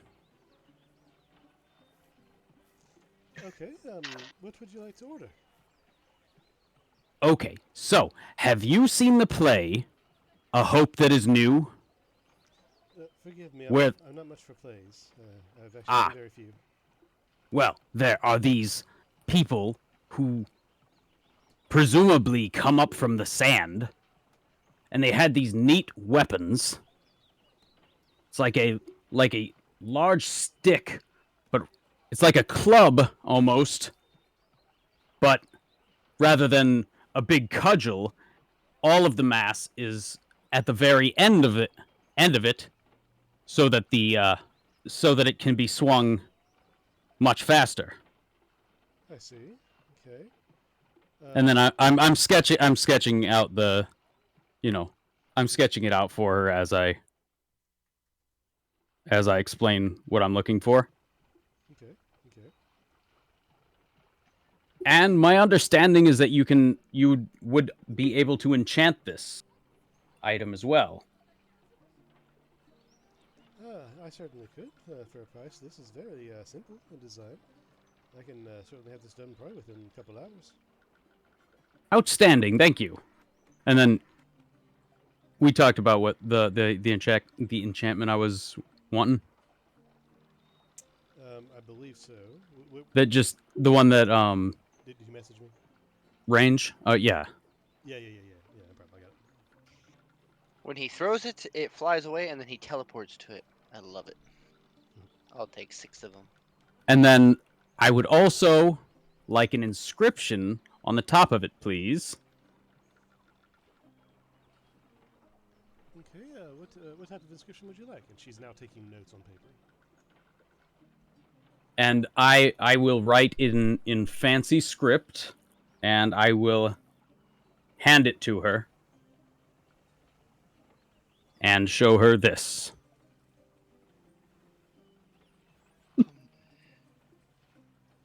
Looks amazing.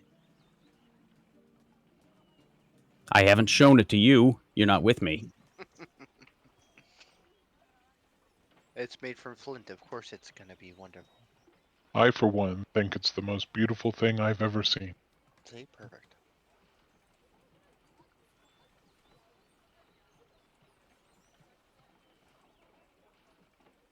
And how much would that cost me?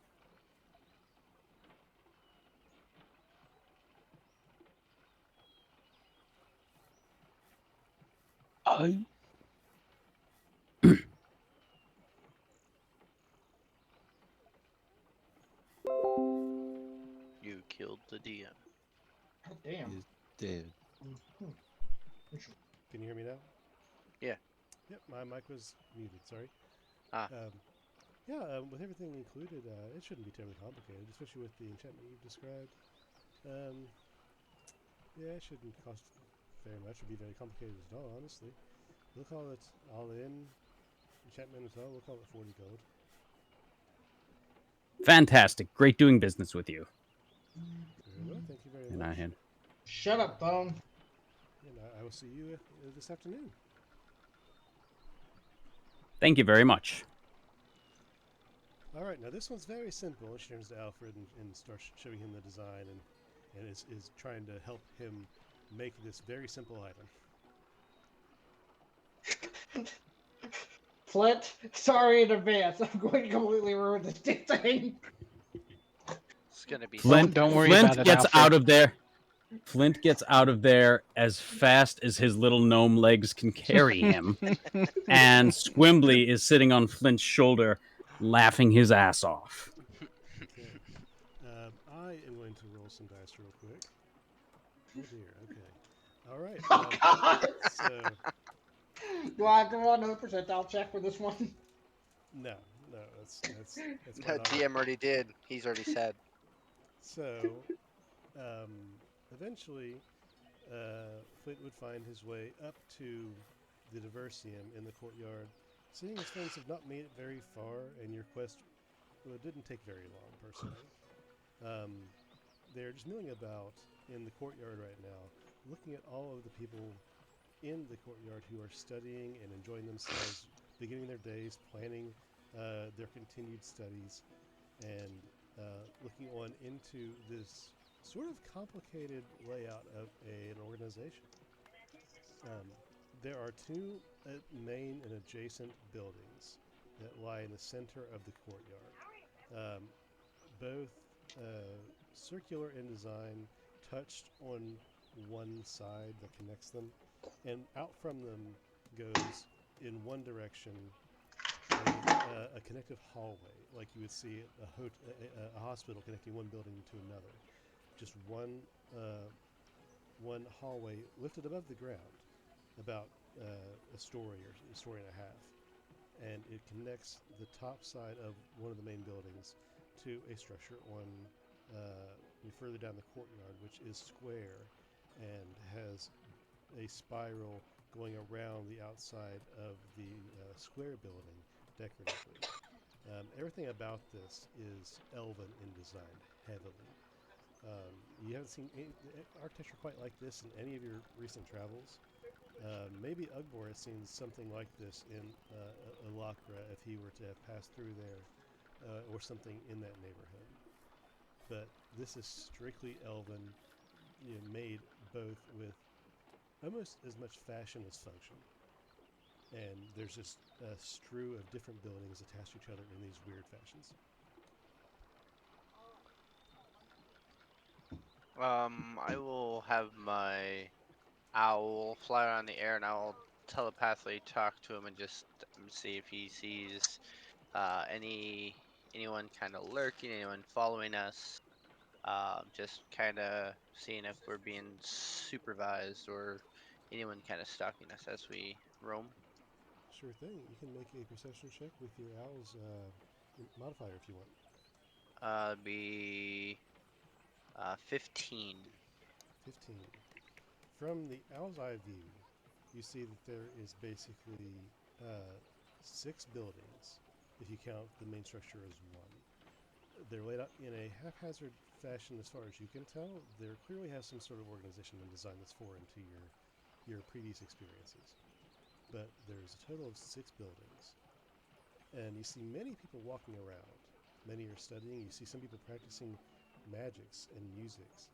Some painting, and others crafting different tools out of wood. And on the far side of the campus here, there is an area where some people are observing animals like rabbits and small birds, taking notes on them, and being lectured to by somebody who seems to be a professor of sorts.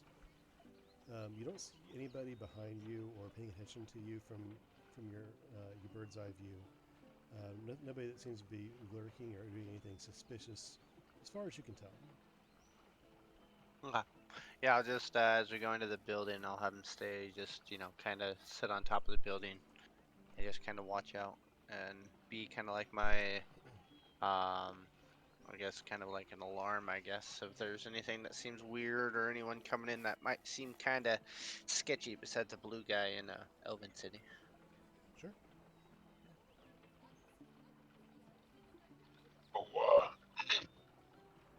So, think it might be over on the Exalted Hall side. Did I say that right, DM? Yeah, it's the Hall of Exaltation, and you don't know what Hall it of is. Exaltation. Yes. Well, first of all, so that I'm not metaing the game, would Ugbor have seen any signage yet for that or no? No, there's not been any signage from where you're at, although you could very easily ask around as you're walking and try and get some direction. Elle's just pointing at buildings. Is it that one? Is it that one? Is it that one? Honestly, I'm not too sure. What about that one? Maybe we should ask somebody. Oh please, I want to hear you ask somebody, Ugbor. You want me to ask somebody? Of course. Okay. This is the time to practice. Remember, be on your best behavior. Practice. You gotta be Calm. nice. Calm emotion. Okay, hang on a minute.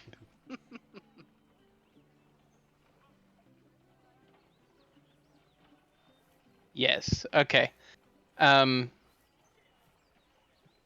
approach the group with the professor teaching the students about the wild animals, and I kind of listen a little bit to the lecture, and I wait for a moment where there's a lull, like maybe he's just asked the students to do something, and then I just tap him on the shoulder, and in perfect Elvish, ask him where I could find the remains of Dirkman. Okay. So as you walk up to this lecture being held that Munson has communicated to you, there's a class being held outside in this bright morning, and there is a total of 5 students, mostly elven, 1 tiefling, 1 red tiefling, and 4 elves, who are listening to this other elf give a lecture. And as you walk up, he's talking about the migration habits of these finches and how they build nests made of different things. Even if it's not available to them much, they can use many different types of materials. They can use straw. They can use grasses. If the atmosphere is right and the season, they could use fallen leaves or even some small branches if they're in a forested area. They're very versatile, these finches. And as he begins to lecture, Ugbor just walks through and, patiently waiting for a second. And when he catches a break in conversation, because everybody is just kind of looks over at you, you walk up to the professor, and as he's staring at you walking up to him, tap him on his shoulder and speak to him in perfect Elvish. You said you speak Elven? Yes, I do actually. So you speak to him in Elven and ask him, what do you ask him? Where I could find the bones of Dirkma. He looks at you for a moment, very taken aback by a lot of things. And, and after gathering himself, they are in the Hall of Exaltation, good sir. Right that way, it's the biggest building on the left with that circular shape. There's a door just left of the curve. Forgive me, who are you? My name is Orados. My name is Ugbor. Well, greetings, Ugbor. It's very nice to meet you. This is an open forum if you wish to have a sit and listen about our animal husbandry lectures. But if you're specifically after the Hall of Exaltation and looking at some of the relics there, then that is right over there for you to walk in at any time. There is no sort of admission needed or anything. You're welcome as much as anyone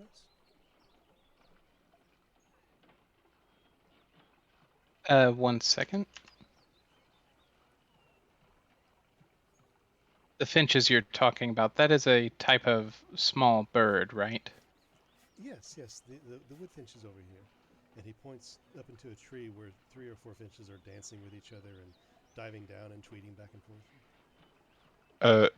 As if noticing for the first time that there's actually students in this lecture, he turns and addresses them, and he says, If you ever catch one of those things, all you got to do is if you grab each wing, one in each hand, and then you twist and you put your thumbs into the breast and peel outwards, the breast meat comes right off. Just right off. Well, and then he turns to the professor and he kind of like tips his hat and he leaves. He starts walking away.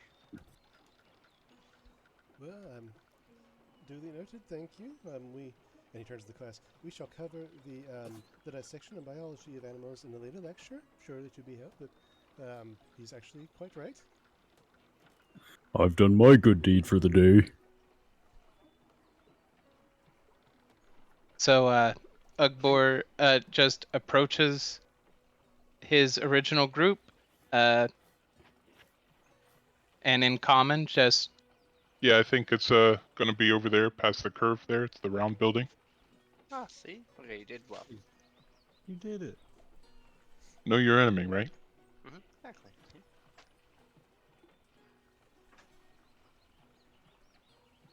So you guys are going to the Hall of Exaltation now? Yeah. Yeah. All right. Going up to the hall, there is a large set of double doors on one side of the building, not centered, but off to the side, making it centristic to the other branches off of this building connecting to others. And when you enter the large wooden doors that have intricate carvings on them, you are greeted by a large floor, circular in shape, like the exterior of the building would suggest, and this space is set up with various museum-like displays. The room is probably 100 plus feet across in just one giant domed space. And the very top of this space, the very top of the dome, is glass. So light shines through from outside, shining on all the displays, making it very well lit and open feeling. And the space is dominated by several large displays and several smaller displays, all on different plaques, on different pedestals, with aisles that kind of wind their way through the space, not in one solid snake-like fashion, but broken up, so you can come and go to different areas as you will. And the main piece of this room is the spine of Durgma. The spine is 85 feet long from its largest point. One of the spinal sections is about a foot and a half across, and it tapers off as it goes towards the tail. And before it gets to a full tail, it's cut off in a section. You can tell where the bones deviate to make different parts of the body. But even just the spine, not tail included, is probably 85 feet long, and it's curled and displayed in the area directly below the glass on the ceiling, on the dome. It's suspended by wires and cords that hold it aloft it looks kind of snake-like in isolation, but you can assume if there were a body attached to it, that this thing would engulf the entirety of the space here. And in case you were wondering, the spine of this dragon is hovering probably 50 feet above you. Have I caught up with them yet? Yes, you're there. Bet that bad boy was some good eating. No doubt. Thing is huge. I don't know if they ate him. What a waste. Actually, Pell, you remember being there when Durgma was slain, and in the time immediately following his fall, it was both peace and chaos. There was people dropping their arms against each other, waiting for one side to act so they could react, but nobody really did. The only thing that happened, mainly after people came to terms with their group accomplishment of defeating Durgma, was soldiers and sergeants and different ranks of army start to try to hack apart the body of Durgma, taking scales and bones and toes, claws, meat, before eventually being stopped by their greater superiors and having the body officially roped off for a time before the peace papers were officially sent back and forth over a week's time, and the body was properly dissected and sent to many research facilities, including the Ark in Sunder, the Diversium in Rowanwood, the Key Ren Order in Brighton and in Elacra, and those that were able to keep some pieces that they've stolen before the army's commanders bid them stop. Some people that tried to cook the meat in the following night got incredibly sick, and some even died from trying to ingest the meat. And the little bit of scales and other draconic ingredients taken are very highly prized. Okay, so I retract my statement. Shit got crazy after they killed him. Like, people started hacking him apart and taking off scales and running off little pieces of meat. A few people tried to eat it, and they died. Did he taste good? I mean, I wouldn't think so. I mean, if he tasted good. Usually it's like you eat something, then you die like right afterwards. Yeah, it's Is that probably not a good thing. I'm sorry, guys. I just Probably. snorted right in the recording. You'll hear that later. So it's one of those the world will never know kind of things. It's like the forbidden fruit. But I Hey, mean, the bones are valuable and other things. And Ugbor kind of like looks Are you around. thinking what I'm thinking? hell, can you Yeah. do that thing where you can fly? And can you take me up there so I can touch the spine? And bring one down. We can make a Ooh, stew. maybe that too. I don't know about that thing is like that's really big. I don't know if I want to bring it down with us. Is it dark in here or anything? No, it's very bright. No, I can't do that. Okay, well, You're also not the only maybe ones. just for me to touch it. You're also not the only ones in here. There are a few other elves who are roaming around, both studying and looking at the hall.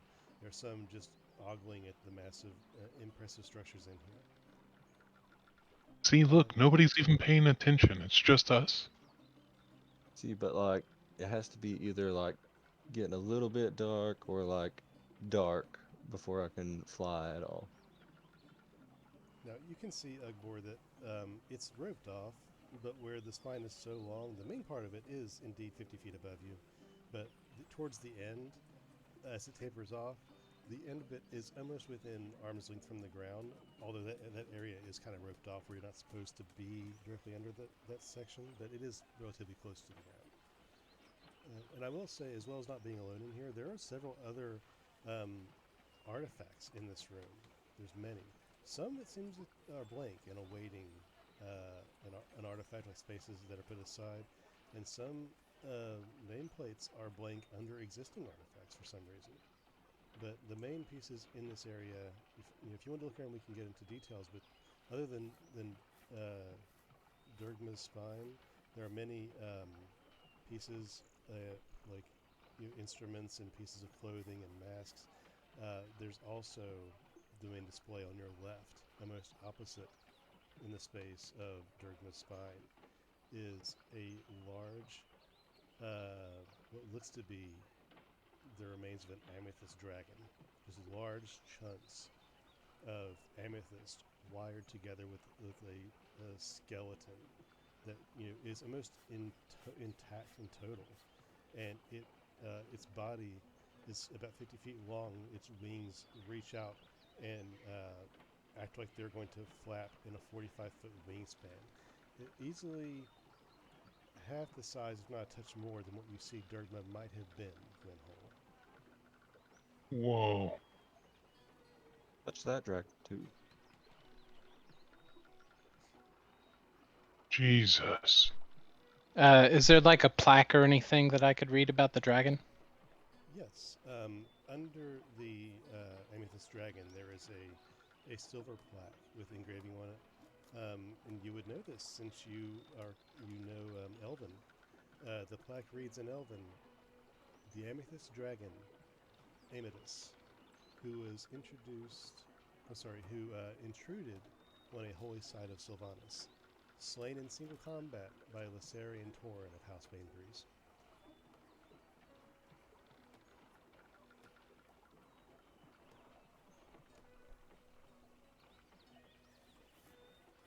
I had a dyslexic moment and just read that as who intruded on a holy shite of Sylvanas. Yes, indeed. Get out of here! I'm shitting. Come back after sunset. Close the door. They You gotta Run be a quite fan, powerful. Sylvanas. You went silent, Ugbor. Did you hear me? Yeah. Okay, good. These two gotta be quite powerful, Lysari and Tauren. This plaque says they killed this thing. Ugbor, I'm going to have you make me a... I'm gonna say I'm gonna call Something this, dead? I'm gonna I can have- do that. well, that too. But I'm gonna call this a history check, but I'll have you make it with advantage.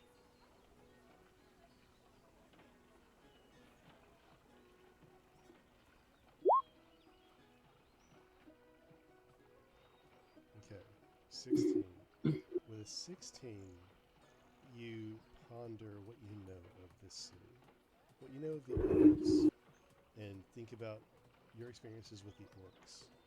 And it dawns on you that there are a lot of ways that your societies are structured that is very similar, surprisingly.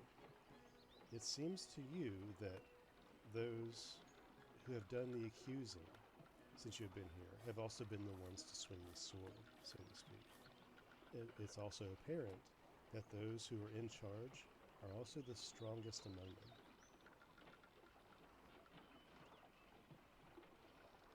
That's an interesting concept. Huh. In reading this plaque and seeing them in partial action, it also seems to be that the strongest among them who are also in charge are at the front of the battle whenever there's a battle to be had.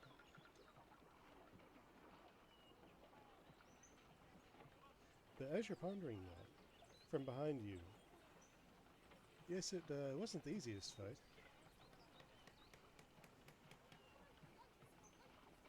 You turn to see Lysarian Torn standing behind your group. Oh, I imagine it wasn't. How'd you do it? We just came upon the beast and did what needed to be done after negotiations failed us. Did you know that, surprisingly, at least this gemstone dragon's breath is force, not elemental? What difference does it make? Well, that's just an interesting fact, I thought. We thought that Pure kinetic energy? What's the difference? we suspected a fire, frost, some sort of thunderous, but it was, when it attacked us, it was pure force. It's almost like not even a boom of thunder, but it was pure, concentrated force when it released its breath. It's very interesting. Guess you're lucky it wasn't like little bits of rock. That would have hurt. I think it hurts all the same from their description. Well, Further yeah. on the curiousness is that it was actually us fighting this dragon that led us to the runestones where we were bestowed these gifts by Sylvanas. That's where the dragon was incurred in, was in the cave where we found those runestones. It had plans to take these apparent powers from Sylvanas and use them in its own regard, and had no plans to avert our nearby city of Red Ash and Crane Moon, so we took initiative and tried to negotiate it to leave in some peaceful manner. It refused, so we had it leave in a not so peaceful manner.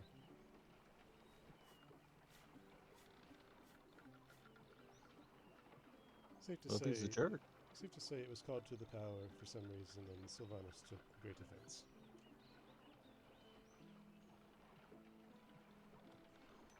Anyway, we didn't mean to sneak up on you. We just saw you were headed this direction and decided to check in on Mr. Rick here. How is he doing? And she says this while looking at Rick.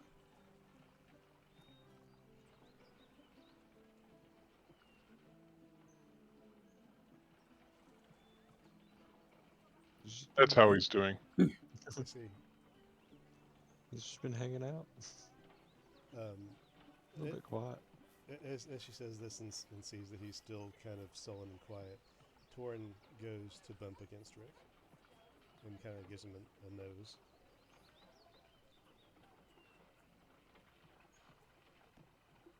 The train take off for a minute.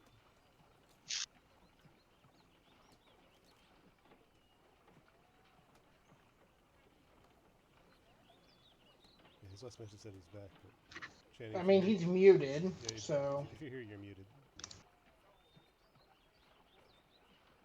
I thought I unmuted that. Okay. Oh goodness. So what do you do when this area asks after you and Torin gives you a nose? Gives me a nose. He just kind of gives you a bump, like goes up to you and kind of pokes you with his nose, gives you a little boop. Like encouragement, like Yeah, just encouragement and a gentle nudge of, how are you? um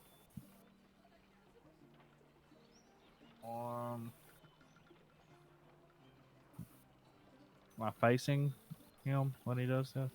Yeah, you're facing him. It's very companion-like, the same way that a wolf would nudge or bump against a member of their pack or something.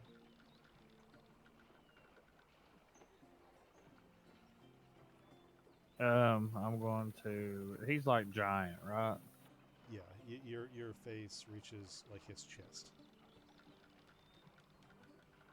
Oh, okay. Getting bigger than I thought. I want to kind of lean my head into him, like kind of acceptance, and just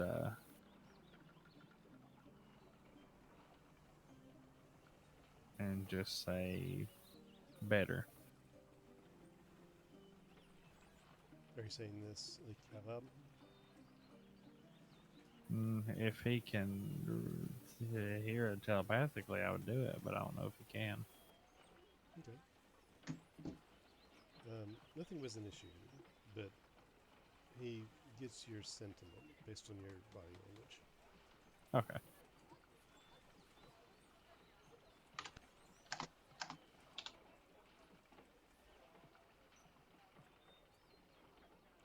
And then what'd you say? Other than that, there was somebody else, right? Yeah, Lissari was asking just how you were. Oh, well, I'll say better to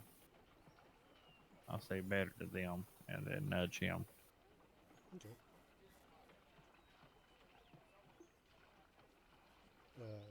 Torin and Lissari both have one of their runes glow, and you hear both of their voices inside your head together overlapped.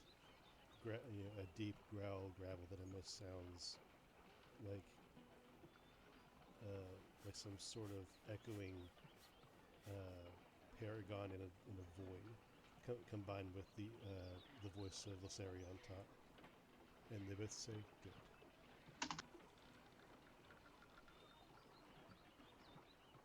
And she goes back to verbal and says, "Well, if you have any need of us, I'm sure you can find ways to reach us.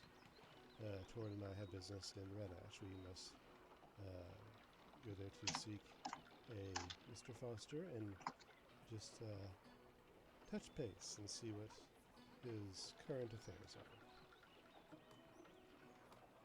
I think we're supposed to do that too. We are headed there immediately. I'm not sure when your departure is scheduled, but I look forward to seeing you there if I do.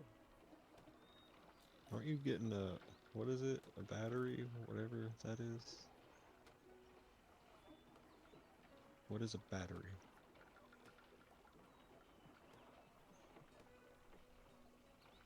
Yes, it's the Phoenix battery. What is that? It's awesome. It's a super efficient battery that probably also makes you more attractive. Okay, but what is a battery? What is it?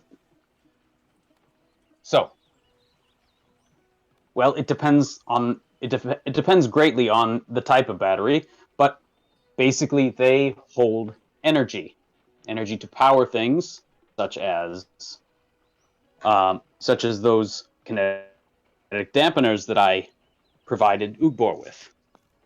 Oh, so they're like magic. Hoorah. They can be. They can be. They can be. They can create power through a number of things. Just rubbing your hands together, you create some small amount of energy. That's why they get hot. He'll start rubbing his hands together. They do get hot. Actually, That's what. before I go, sorry to interrupt, but Pelino, have you been here before? I don't think so. Have I been here before? Maybe not to this, not to the diversity. Maybe you've been to Romewood in passing for various political errands, but not in the diversity. Well, I mean, I've been to Rowanwood, but not really in here before.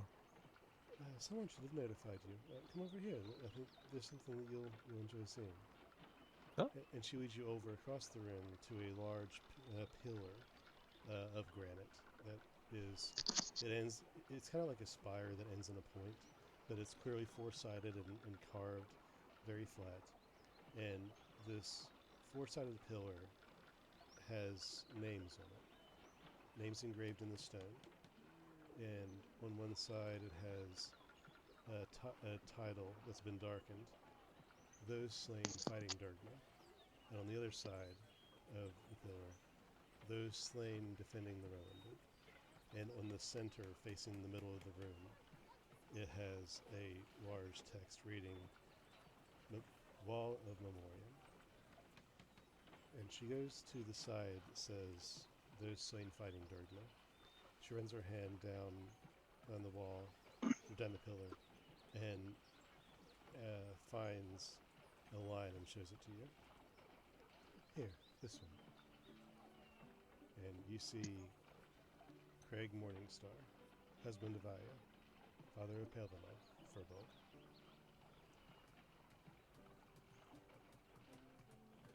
Oh. He'll just like stand there for a second. This was inscribed a number of years ago, I forget when, but relatively recently as far as a halfling's life is concerned.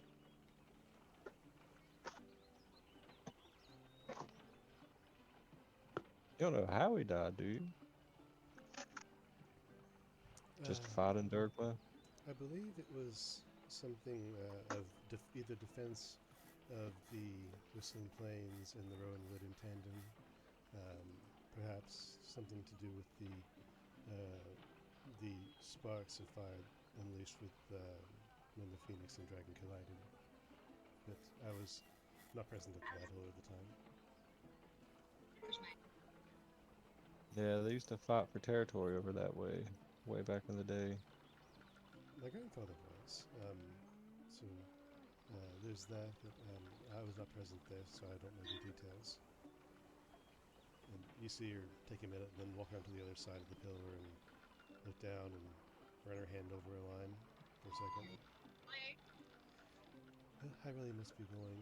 I need to speak to Master Neelian first, but I will take my leave though. Thank you all, and I'm sure I will see you soon. Yeah, thank you for showing me this. You're very welcome. And Torin in this area walk across the hall and out, not through the double doors you came in, but through another set of doors that lead to the other building adjacent.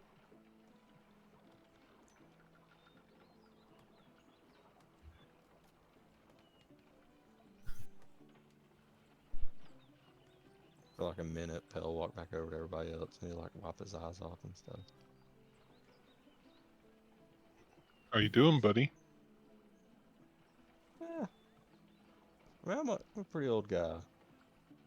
You know, Furbolg's lived for a long time. You know, you kind of just think after a little bit that you just don't ever die. That's how I always thought like my mom and dad was. And I don't know, just seeing that like my dad died fighting that dragon way back when. Probably wasn't even fighting, it was probably just crossfire. I don't know. Mortality's a weird thing.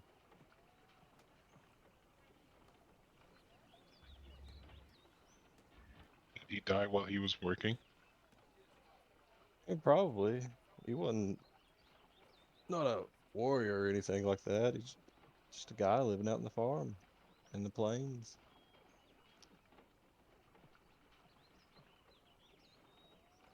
Then maybe in his own way he would have some consideration with my god.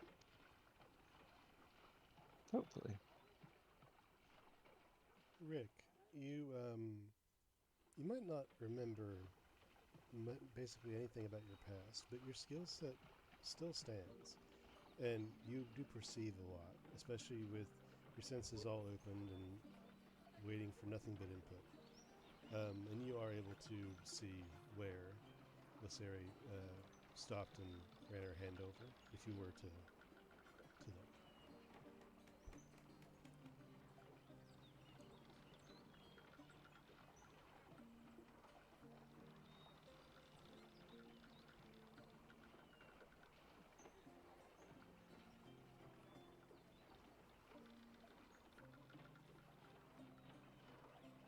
So, what are you guys doing?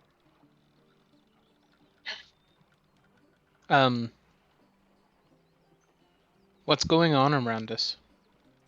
Right now, it's just kind of a museum setting, and some people are walking around and either looking at the different displays and the placards and reading on them, and the different cloaks and swords, weapons and bardic instruments and things that are on display of great heroes past and things they've done. But for the most part, it's a very quiet environment you're in, and there's only a couple others.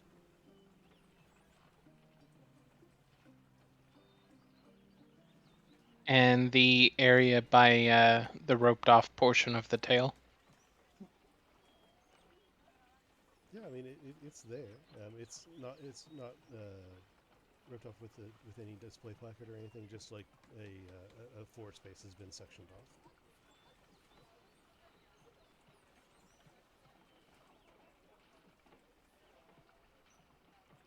How bad do you want to touch that, Ugbo? Kinda bad.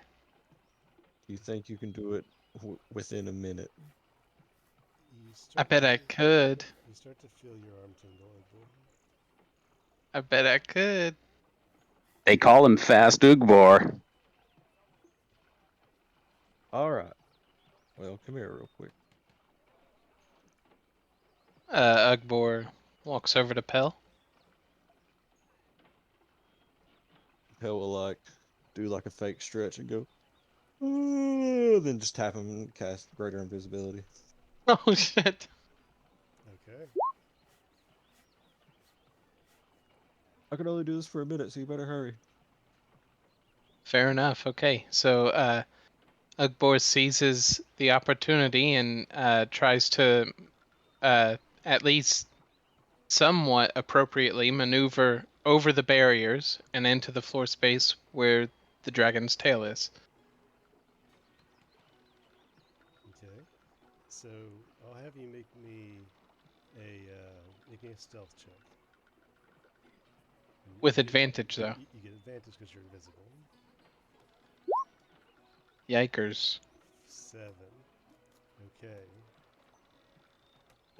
As you go to climb over or under the ropes that are sectioning off this portion, you move under one, and then something snags on your clothing, and you knock over one of the metal poles holding up the rope, and they quickly grab it and set it back up. And some people in the room look over and they see the ropes moving, but don't see anybody over there. So you kind of turn around and continue walking, and don't pay much mind after that, since nothing seems to have been broken or amiss yet. It'll be like, alright guys, let's go this way. Let's get away from this. As Ugbor is doing a Mission Impossible, one of the elves that's in the building goes up to Pelennel, since they saw you speaking with her, and says, "Hey, I saw you speaking with Miss Bainbreeze. Did she pay respects to her husband? I know she's grieved over that still, but I was just curious."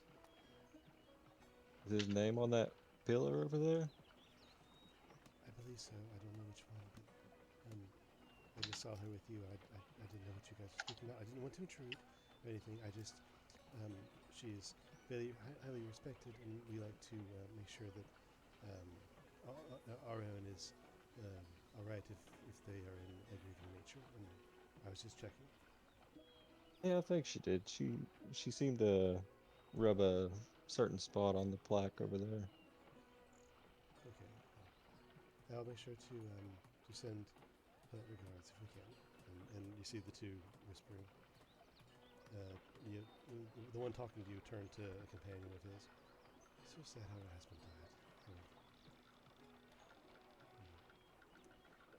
Anyway, thank you very much. Good day. And they turn around and begin walking out while whispering to each other. Bye-bye.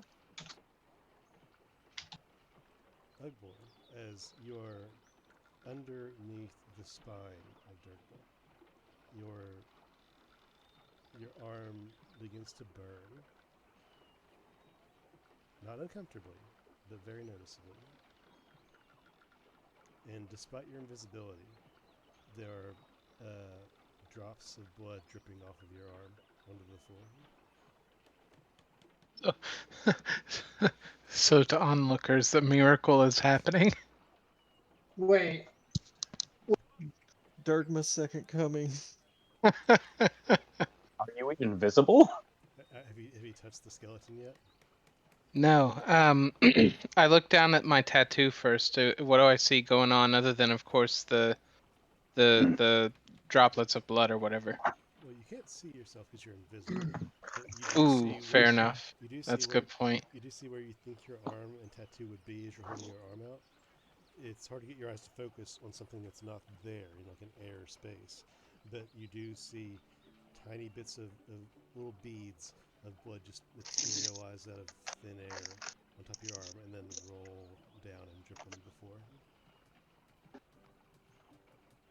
I've been watching YouTube for the last, I don't know, 30 minutes. I just come back and I hear something about dragon and fucking Ugbor bleeding from invisibility. What the fuck did I miss?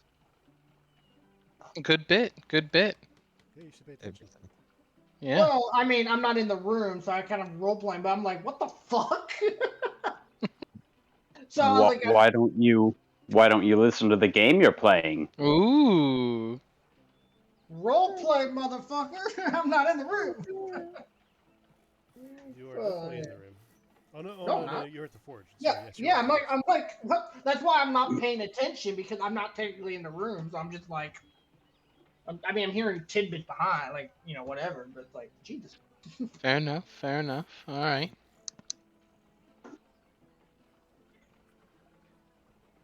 So, Ugbor takes his hand and moves it closer to the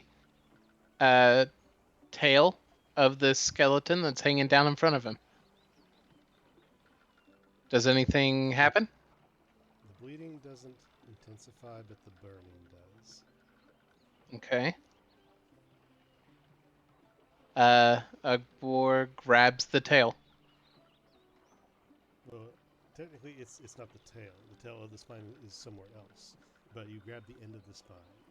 Yeah, As whatever's hanging down. And as you do, the moment your hand makes contact, you hear in your head, yes, but more.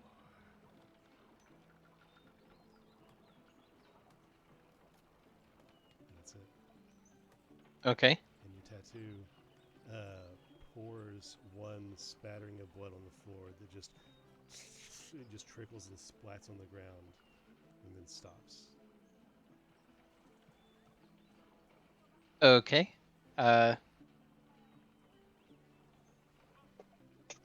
Ugbor, I guess, realizing, not aware of how much time has passed, he's just gonna duck the hell out. Exactly.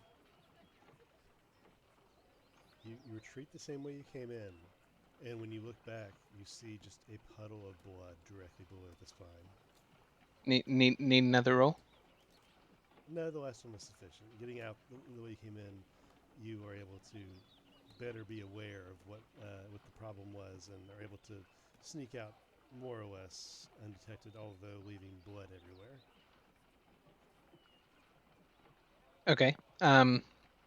Once I'm on the other side of the barrier, is there any place where it looks like I don't know, like even just a corner down a hallway where I can like run around the corner?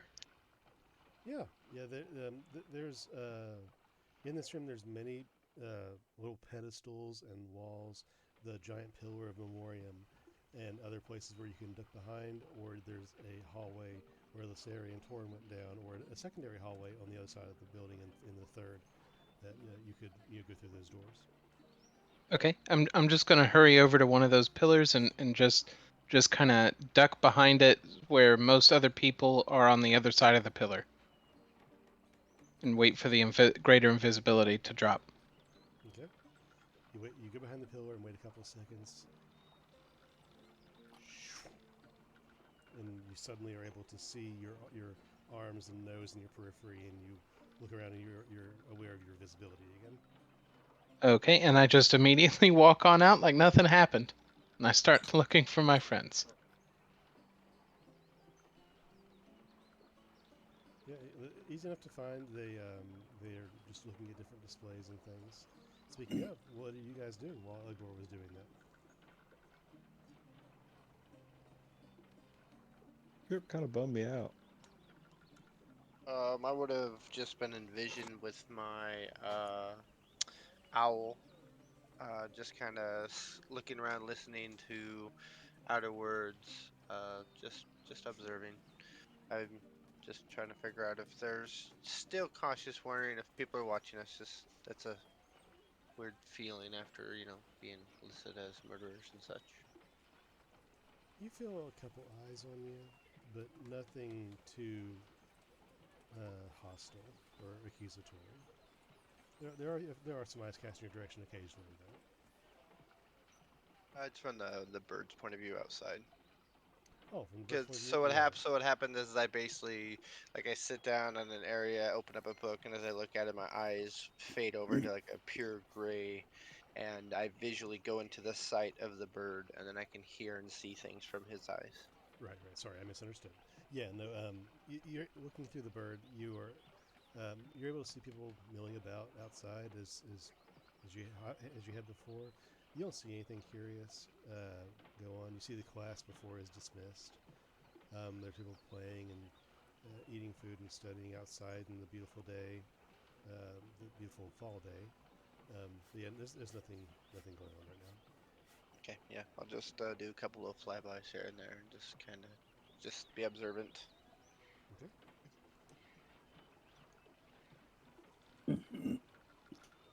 Point of order. Is Rick carrying his items, or is Pell or someone else doing that for him in the bag of holding or what have you? Well, I feel like we would have given back to him. Okay, just making sure. Back at the forge, Alfred, you're working very hard. You're trying to listen to the forge master's instructions. Some of the instructions are just going above your head, and you're trying your best. You are able to basically make Flint's item, but Runan has to go behind you and clean it up and polish it and make sure it's actually properly made. And you see her take some instruments and engrave the item and put some embellishments on it. And you see her take her hammer and pour some gemstones into it and pray over it for a second before the gems inside begin to glow with the hotness of the iron. She strikes some places on the item that Flint requested, and it begins to glow and absorb the arcana as it's being struck. And after that, she takes the item, quenches it in a giant vat of oil, and brings it out, and it smokes. She puts it back in the oil, pulls it back out, and then lets it to cool. And you notice as you are working in the forge, You look on the ground and there's a red scale. Then another. You see just a couple of your scales have flaked off in the heat, maybe. Oh, motherfucker. Oh, shit. Alright. I'm gonna go ahead and bend down and pick one of them, and I'm like, well, that's new. The back of your neck and back of your head feels very itchy. I'm going, itch it. You come away with, a handful of flakes, scales. Huh. Are you feeling all right? Well, remember that ore I had that you said was dangerous? Yes. I think it's starting to have some effect on me. Some of my scales are starting to fall off, and I know that's not very normal. And she comes over and takes her leather glove off and starts running her elven hand over your head, just like if you had hair, she'd be like ruffling your hair, but just running her hands over your scales, not roughly, but like checking to see what's loose and everything, and just like bad dandruff. Your scales start to flake off of your head. Oh, Jesus Christ. Oh dear. Yeah, this is not good. And when she is done with her checking of you, basically from the lower neck up, most of your scales are gone. You went from looking like a red dragonborn to looking like a fiery salamander. Oh, Jesus. What should I do? Like, you said something about some experimental medicine? Well, the only treatment I know is for to get some of the root flower that grows on this ore in certain peaks in the mountain, but I'm not sure if that's necessary with how much exposure you've had. This might be temporary. It's not really for me to say. I'm not one attuned to medicine very much. Do you know who might have more information on this? Because I don't know about you, but without my scales, I feel very, well, exposed. You could go buy a hat, maybe? I'm not sure. Well, hopefully, this is temporary, and Destin, do Dragonborns regrow their scales?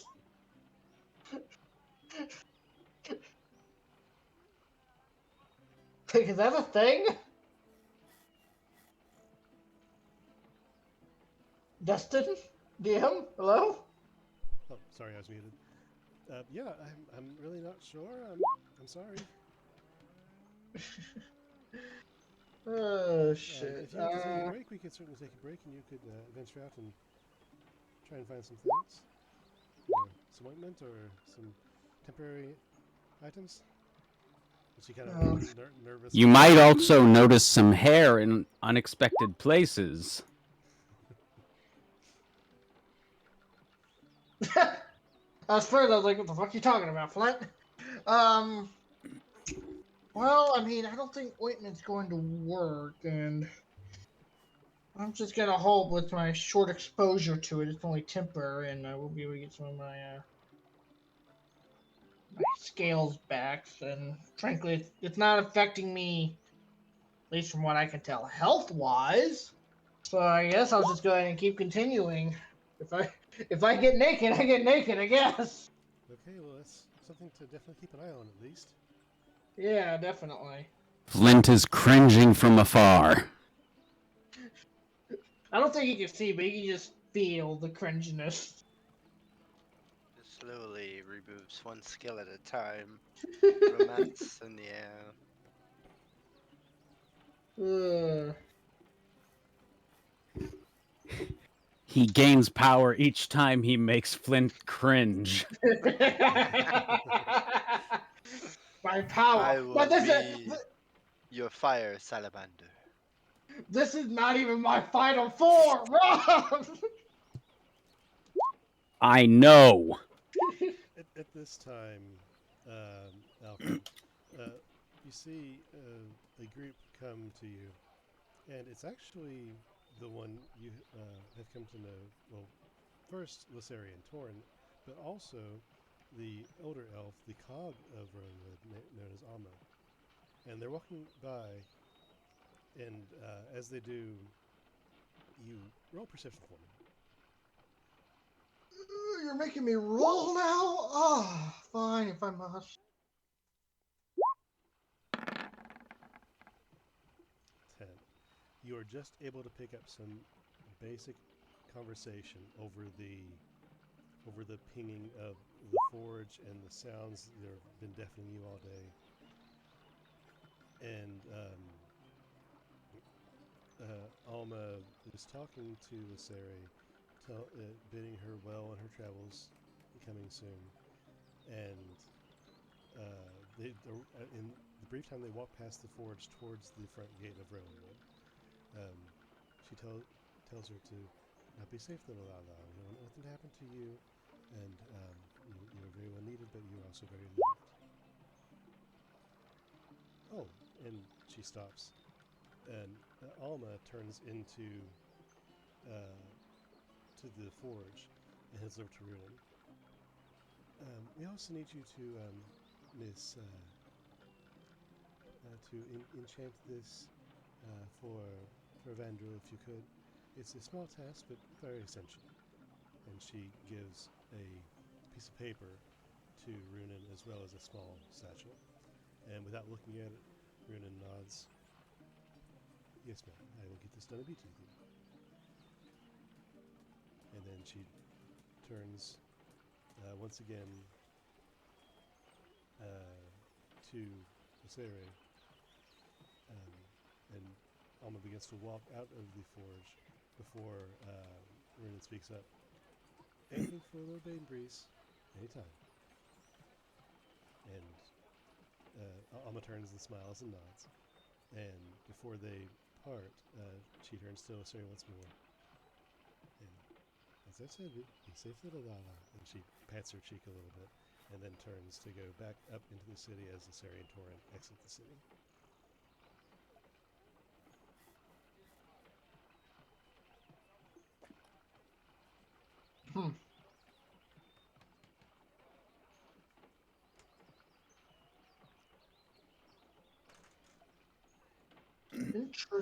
Interesting.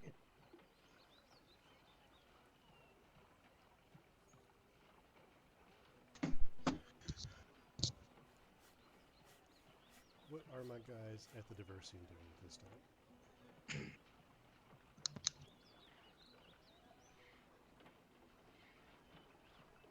I guess we would have.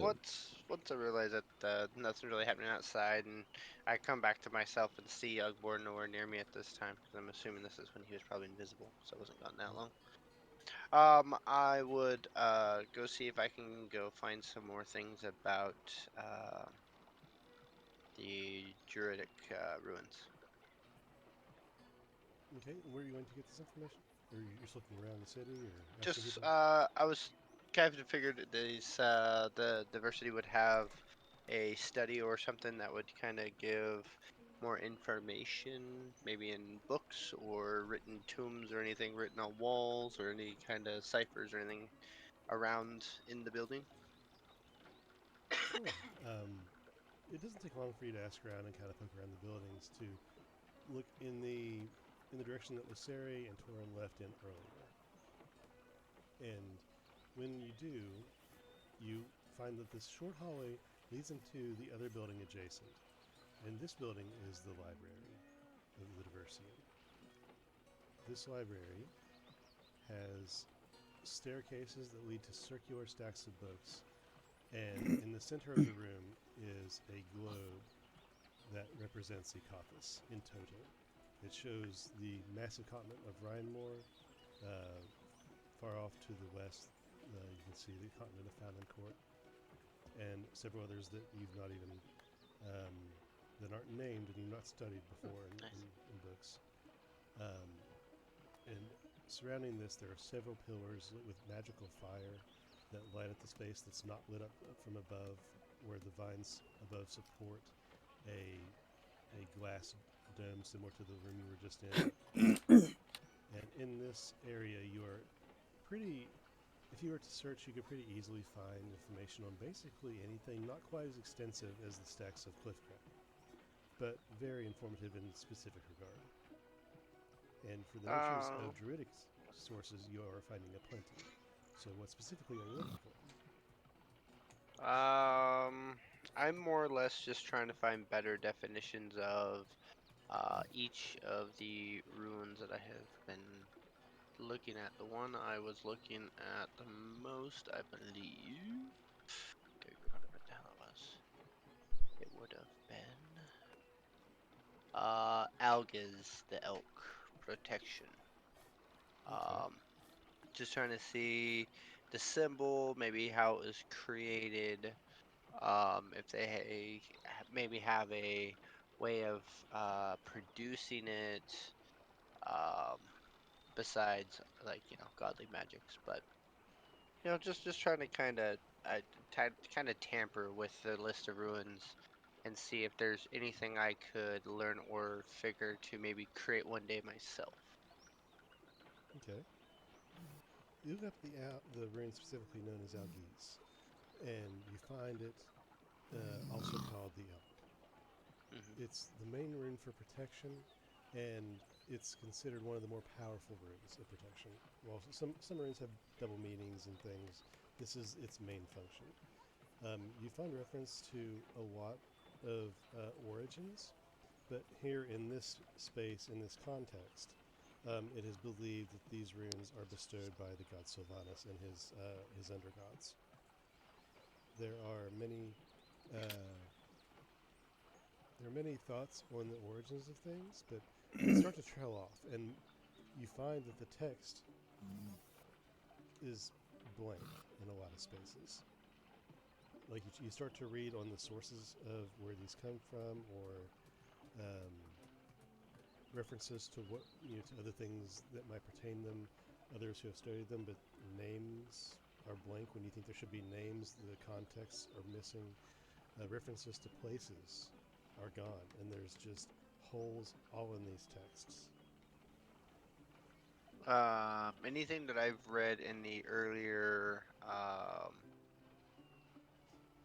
template, I guess, the item we were searching or looking at way back in Cliffs Craig, was there anything I read or studied in there that would kind of help fill in any of the missing pieces that seem to have been removed?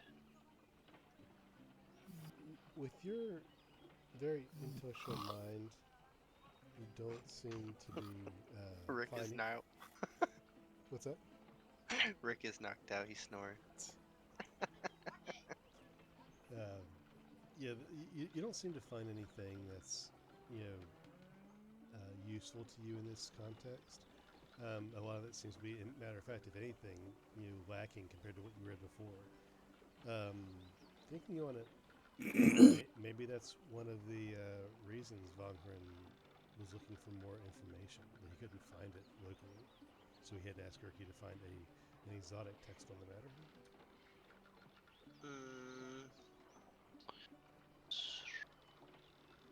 Okay.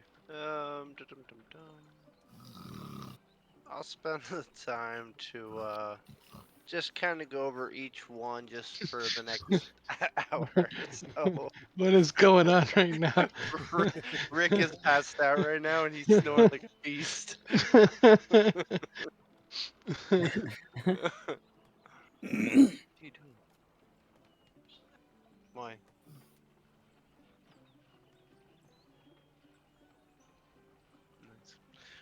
So I'll spend like the next half hour or so I'll go through each kind of rune that I can find and just see what kind of text is there and isn't there versus what I know, and see if there's just over time any blanks I could potentially fill in through the differences. And then I'm gonna take like a scroll sheet on me and just kind of write them out. Each rune that I remember, I'm gonna write them out on like on a parchment paper, with my magical pen, and just so I can kind of have it all written down for my own visual aid. Okay. Easy enough. Pretty easily done. Yeah, so I'll spend my time in here just kind of doing that. I will cast to comprehend languages on myself again, just to kind of help myself be able to read and understand the words a lot easier.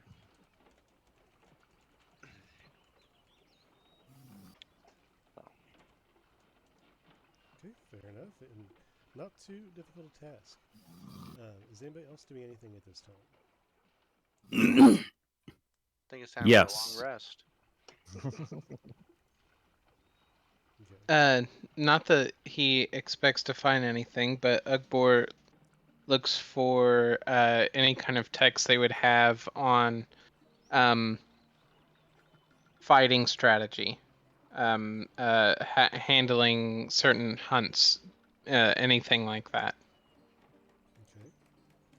You don't find so much a text on hunting or um, anything like that. Although you find a plethora of information on animal habits and tracking. Not necessarily for hunting specifically, although very easily used in that manner. But you find information on how to more easily track animals and people, and books with references on things of that manner. When you look in the Druidic section that's close to where Munson is, looking around more thoroughly in different sections, you start to look into elven histories and things, and finding some blanks. Actually, a lot of blanks in this section. But with with info that's missing, you do find references to past Bane Breezes in terms of fighting and battle strategies, and discussions of war rooms, and the invention of different fighting techniques and things like that. Contrary to Rick's input, I find this interesting.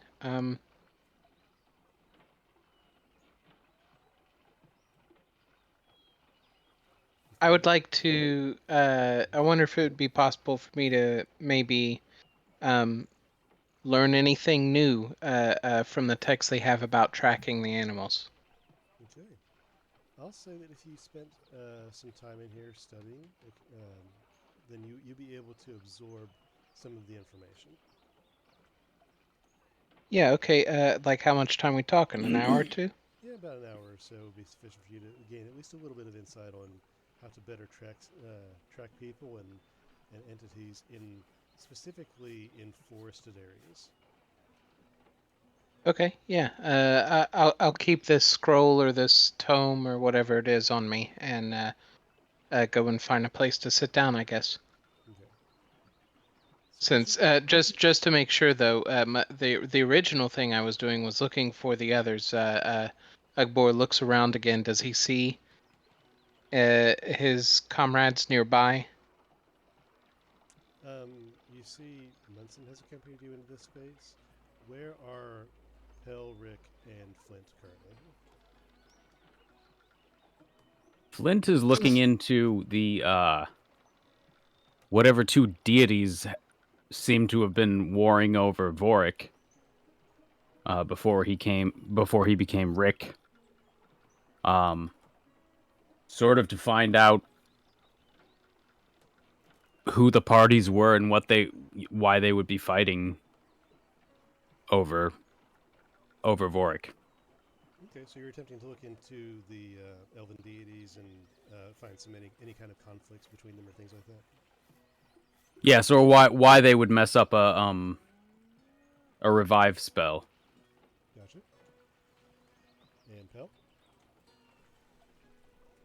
He's trying to look for Ugbor. He's like, he should be visible now. Where's he at? Gotcha. Ugbor. And Rick, where are you at?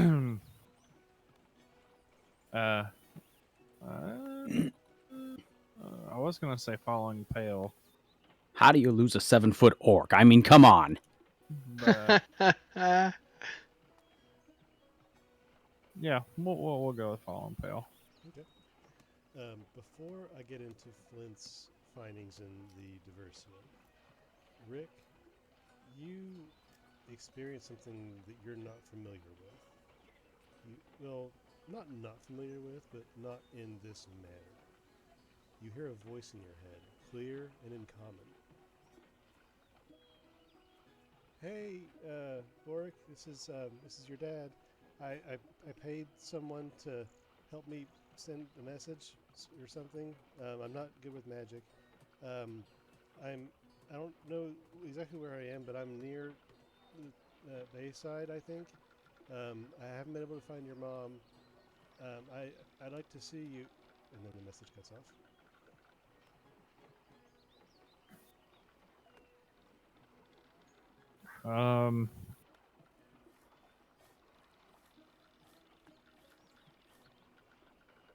Is there anything familiar about it? Because obviously Rick's gonna be lost out of hell. Roll percentage.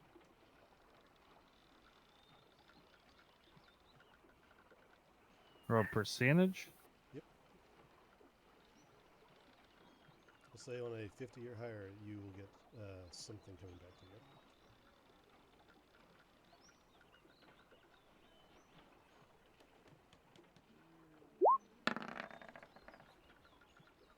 No, this startles you, and you're not sure who this person is, or even how to respond, or if you can respond.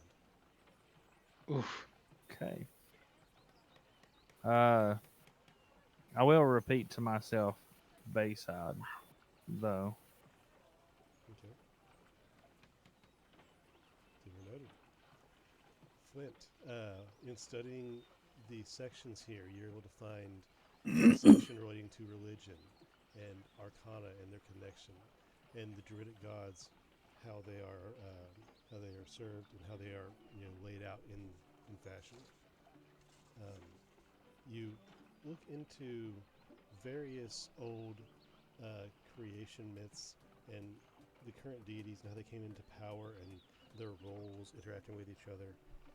You see the different seasons governed by different fae in the Feywild, and how these creatures assist the Rowanwood in different ways, but that doesn't track with what you're looking for. This isn't a conflict of seasons or anything. Looking for different powers, you see different gods over different things. One of the main conflicts you see is after the Divergence, where magic was greater limited in the world after some cataclysm you're not familiar with. Under Sylvanas, there's a umbrella of gods, of deities, lesser gods, and specifically two of them don't get along at all. Matter of fact, they were at war during this previous era, and the two being Saloon and Malar. These two deities, although overlapping in some regards, in others they are directly adverse. And of their natures, Saloon is a goddess of many things, one of them being good-natured lycanthropes. And Malar is a lesser god over evil lycanthropes. With Saloon, the creatures under her who are afflicted with lycanthropy seek to use it in a good manner to benefit any society they are around, to use this power in a beneficial manner. Malar seeks to simply spread the disease of lycanthropy through any means necessary. Specifically violent is not out of the roster at all. And there are many forms both deities take, and one strikes you that Malar takes on a bestial form that is clawed in many regards, and not dissimilar from the lashings out that you saw during the spell that happened. And you would know to look for this specifically because one of the things you'd look for would be your friend Pell's goddess who was trying to cast a spell, and maybe it would be conflicting with her. So you wouldn't even need a roll to find this because that's kind of what you were directly looking for. Matter of fact, the Malar symbol is the clawed paw. If you were ever to see anything in nature or any shrine That is actually his symbol. Is a torn, disembodied hand that has been furred and almost looks like a claw with blood dripping from it.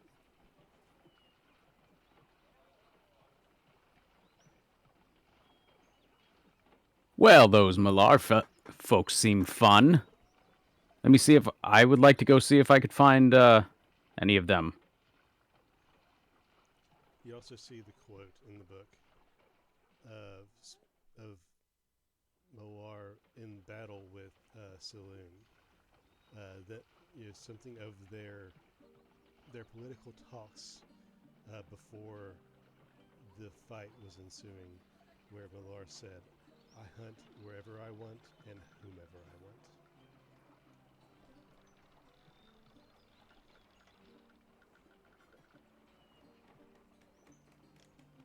So it's not really organized then. It is, from what you can read, those under him are basically feral, violent, and not organized in a specific way.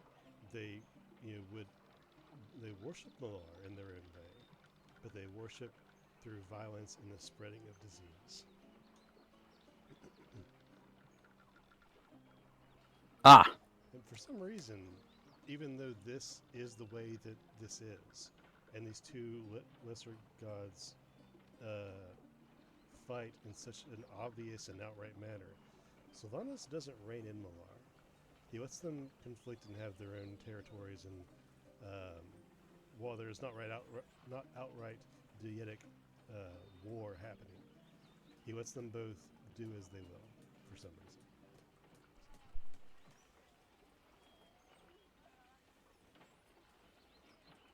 Well, those Saluna people seem... Yeah, so I go look for Pell and ask him for more information if he can help, if he can provide it.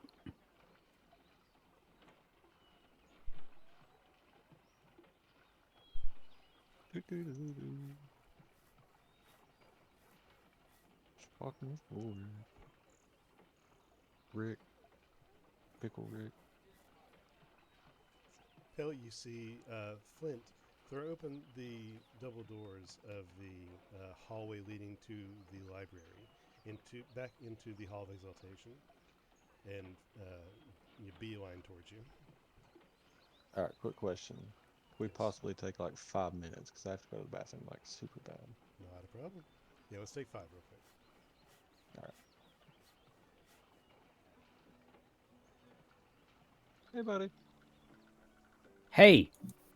So, you know your goddess? Yeah. Yeah. You know how she has a brother? She has a brother? Yeah, and he's bad. And yeah, we got to kill him. I thought a lot about it, and we got to kill him. He hurt Vorik. Messed with the spell. We got to kill him. Do I know what brother he's talking about, Dustin? Make a religion check. Okay. Oh, it's cocked. You like what? Lucky. I swear it's nothing. Laird shop. Wow. Alright, 22. 22. You are vaguely familiar with the god Malar and his opposition to your god, but not in full detail. I've heard about him a little bit, but I guess they kind of just don't want to talk about him too much. He's supposed to be a real cockhead. Well, let's cut that head off then, shall we? I don't know. He's kind of a god. It's not that hard. I'm sorry? Said he's kind of a god. Like it might be a little bit hard. Yeah, well, You think he we was do hard things. We go hard. Or you go home. But you think he messed with that little spell I tried to do on Vorik? I think that there is substantial evidence to make me believe that yes. Does he does he have like a mark or anything that we could like keep an eye out for on him? Yes, a claw. Claw.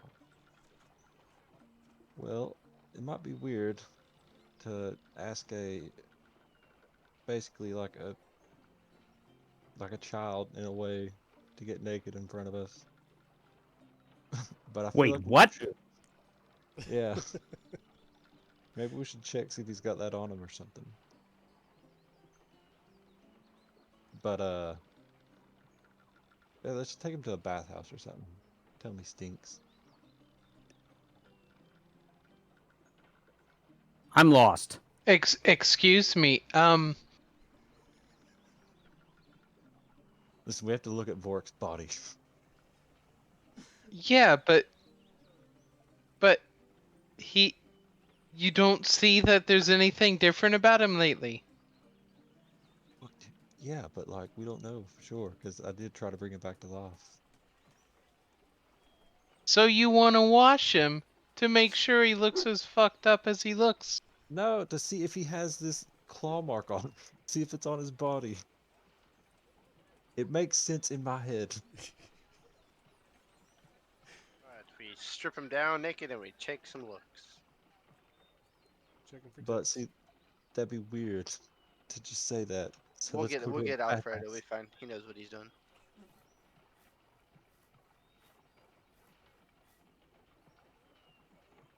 So Yeah, I'm having a hard time coming up with a PC way to figure this out myself. So just in a little checkbook, just put get Vork naked at some point. / kill a god. So what we need to do, as well, while he's sleeping, we need to silence him and check for marks. Intriguing idea. He says he hunts whom he wants, where he wants. I might have the right spell for this. Hold on. That sounds ominous as hell. For what? Now the hunting people. Hell, like look at Rick. You want to hunt people? Does that sound intriguing to you? No. The guy, But it's like, just think about it. If he's like a servant of him now or something, then he'd want to do that. if he were a servant of him, we would probably know he'd be out of his mind and he'd be trying to kill us right now. What if he's like a slow acting one? What, a 24 hours? 24-hour relief? Maybe like, yeah. I don't think so. He does not sound subtle. That's true. He's not said much. I think he was snoring earlier. Sorry, I had a small. Oh, don't worry. tick It's in the emergency video. going It's in the video. I feel, sir, that you're being intentionally obtuse. No, I'm a cute. I'm out. Come back. And I go back to my reading. Okay, with that concluded, unless there's anything anybody else wants to do, other than study and work at the forge for the rest of the day, we're going to say that the day concludes after you have satiated your habits for the day and return to the room for a long rest. Oh, Ugbor, I had something for you.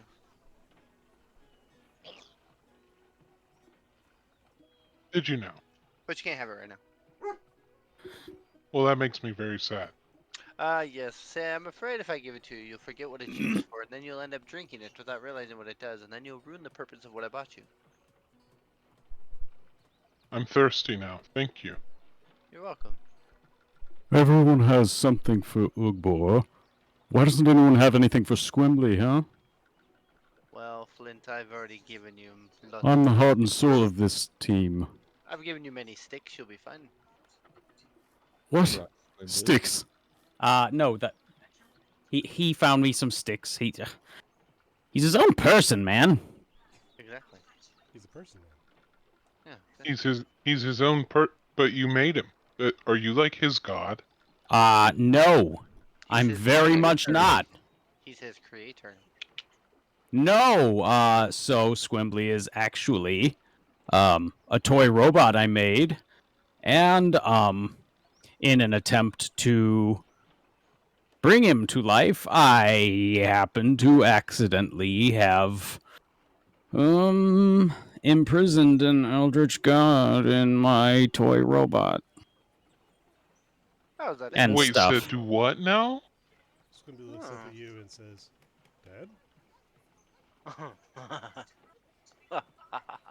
And he's an asshole. Well, that sounds like fun. See, I created something too. See? Here he is. His name is Owl. Yeah, pretty exciting name. Named after Mine has Alan. lasers. Mine can fly. So can mine. Let's see it. Show him, Squimbly. I'm not doing this. See? Told you. Doesn't work. Somebody play the Autobot transform sound. Autobots! Die.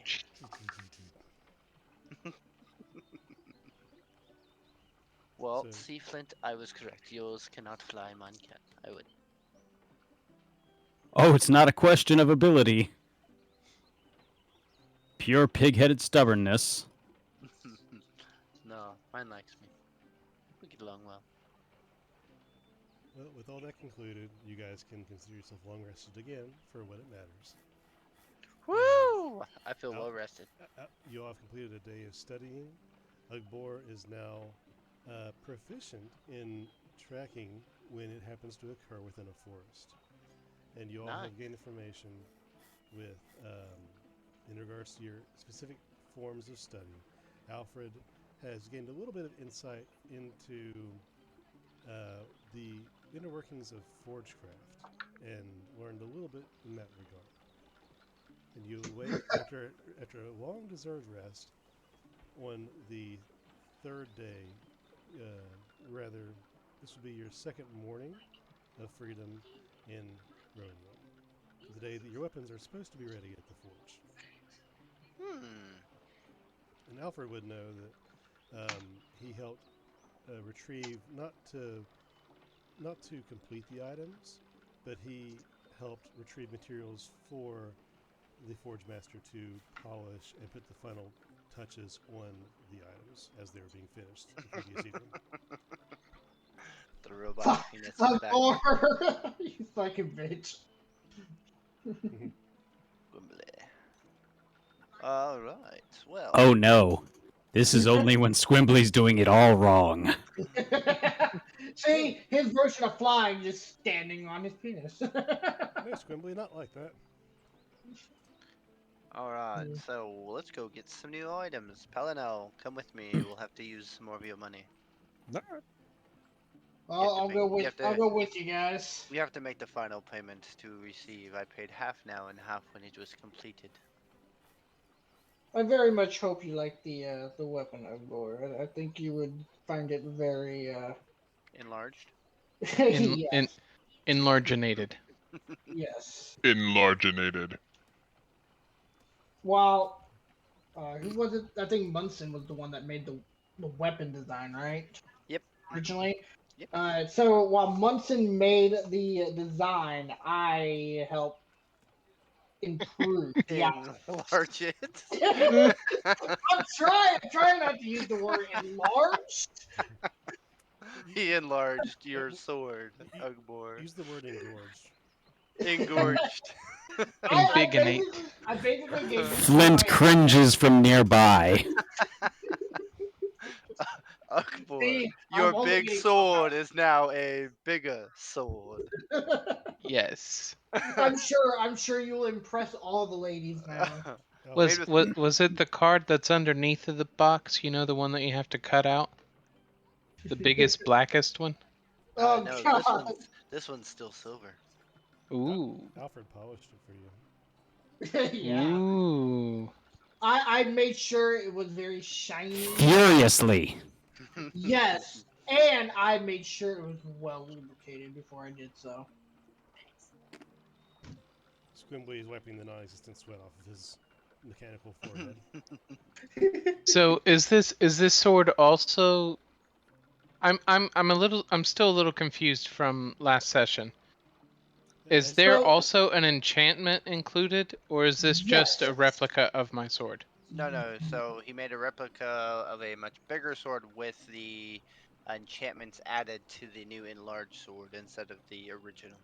So Yeah. Nice. As you guys Okay. are discussing your orders and getting excited for your recent purchases that you're about to collect, you walk up to the forge mid-conversation, and the forge master sees you coming. Back for your orders. They just got finished just a couple moments ago. I had to collect everything and put some final touches on, but it is ready to go. Most excellent. Alright, Pelano is here to make the final payment due at the other half once we see representation of our weapons and what they can do. But of course.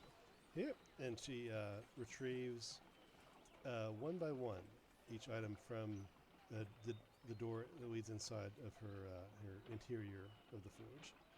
She comes out first with a purple cloth, a cotton blanket of sorts covering one item, and she brings it up to your group and uncovers it with the first layer, then the second, holding it in both of her hands. This is the improved sword of the Giant Slayer, I believe, the smaller model. And Ugbor, you are presented with your sword, the same as before, but some of the apexes in the blade have been exaggerated, almost to the point of serration. They've been sharpened, and the entire thing has been polished. And there is overall a greenish blue sheen that complements the green workmanship from the forge that created the item over it. You'll find that this weapon is greatly improved from what it was before. Nothing against the craftsmanship given, but there's always improvements to be had. This sword is now a touch more impactful, with also the enchantment to complement your title, Mr. Giant Slayer. This will instill a greater amount of damage when you fight creatures larger than yourself. Ooh. So, Ugbor, you can edit your great sword to be a +2 item that is silvered and has the enchantment of an additional 2d8 necrotic damage on large or bigger creatures.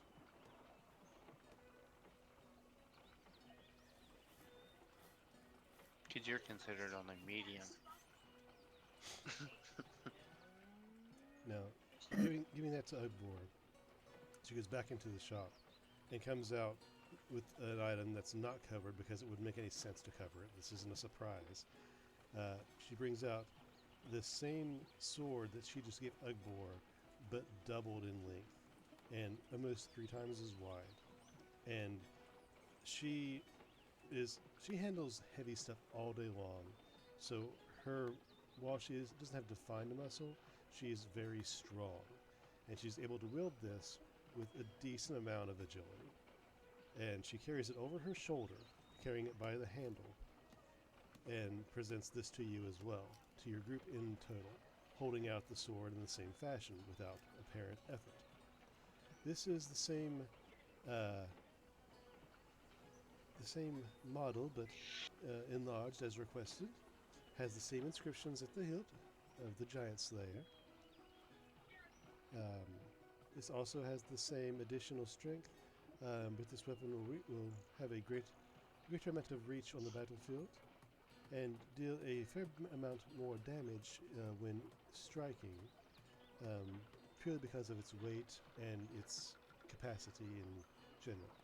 It also has the ability to magically knock someone backwards if they are not able to withstand you. And for whoever wants to pick up the sword and take it into your inventory, the sword with nothing but a leather cover, not even so much a sheath, but just a holder for this massive item.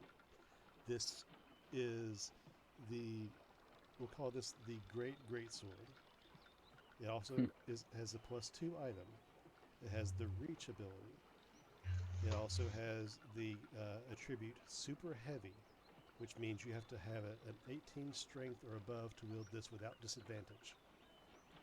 But when you hit, it instills 2d6 slash damage, ignores any resistances to slashing, also deals 1d6 bludgeoning, and if someone cannot make a successful strength save, they get knocked back 5 feet. I could totally wield that. Nice cake, simple. I'll put that on my bird. Give me 1 second, guys. Okay.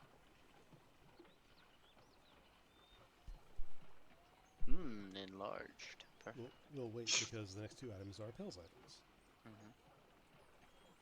Do you like your sword, Ugbor? Holy snap. Okay.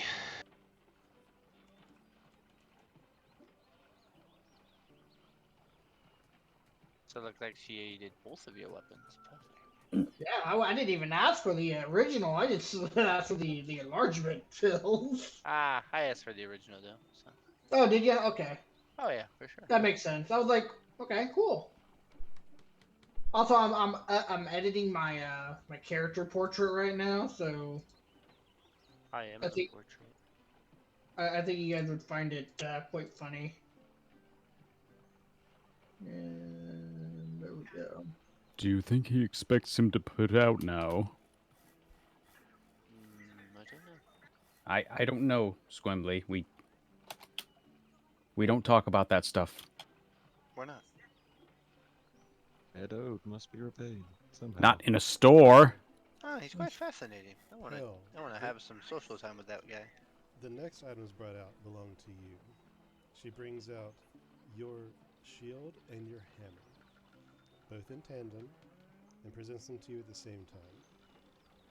Your hammer is a brick of metal that is forged onto a staff, a tang of sorts, that is imbued into a large staff that also twines up and around the hammer in a artistic but very effectively binding fashion. It was plain before, just a plain great hammer, but now it has accents on it made with a darker material, and the face of it has been imbued with an imprint of sorts, not a carving, but she has taken her tools and pressed in the metal to make a design of stars and a moon on one side. And there's embellishments of darker metal surrounding it, both at the corners and trimming lines around the entire hammer. This hammer has been imbued with extra radiant damage, because I was told this was for a cleric, and I did some research on your specific purview, and I discovered you are a disciple of Saloon. So I have inscribed this with her nature, her visage, as it were, and you will also get radiant damage when you strike an enemy with this bestowed by your goddess. Also, I have added these accents of lead to increase the weight. Not enough for it to make a difference for your fighting style, shouldn't, but it would be more impactful when you are successful with a strike. So you have a gilded great hammer, which is a +2. It gives you an extra. I didn't have time to look it up.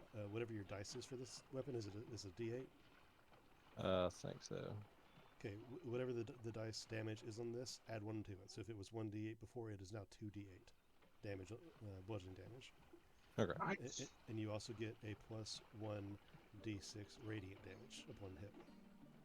Alright. And this shield, and you see your shield is gilded to match.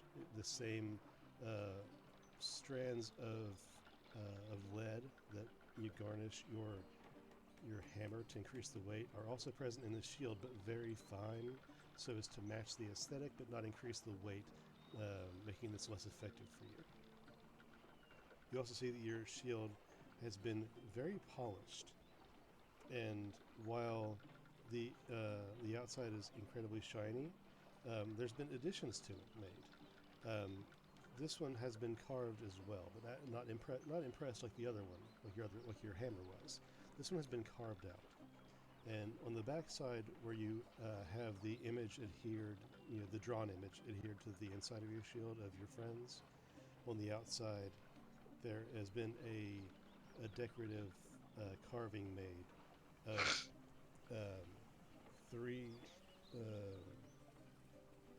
a small pack of wolves that is on a landscape, very minimally done, and also in the sky is little dots of imprints of stars and a crescent moon, and you can add the 3 wolf moon shield to your inventory.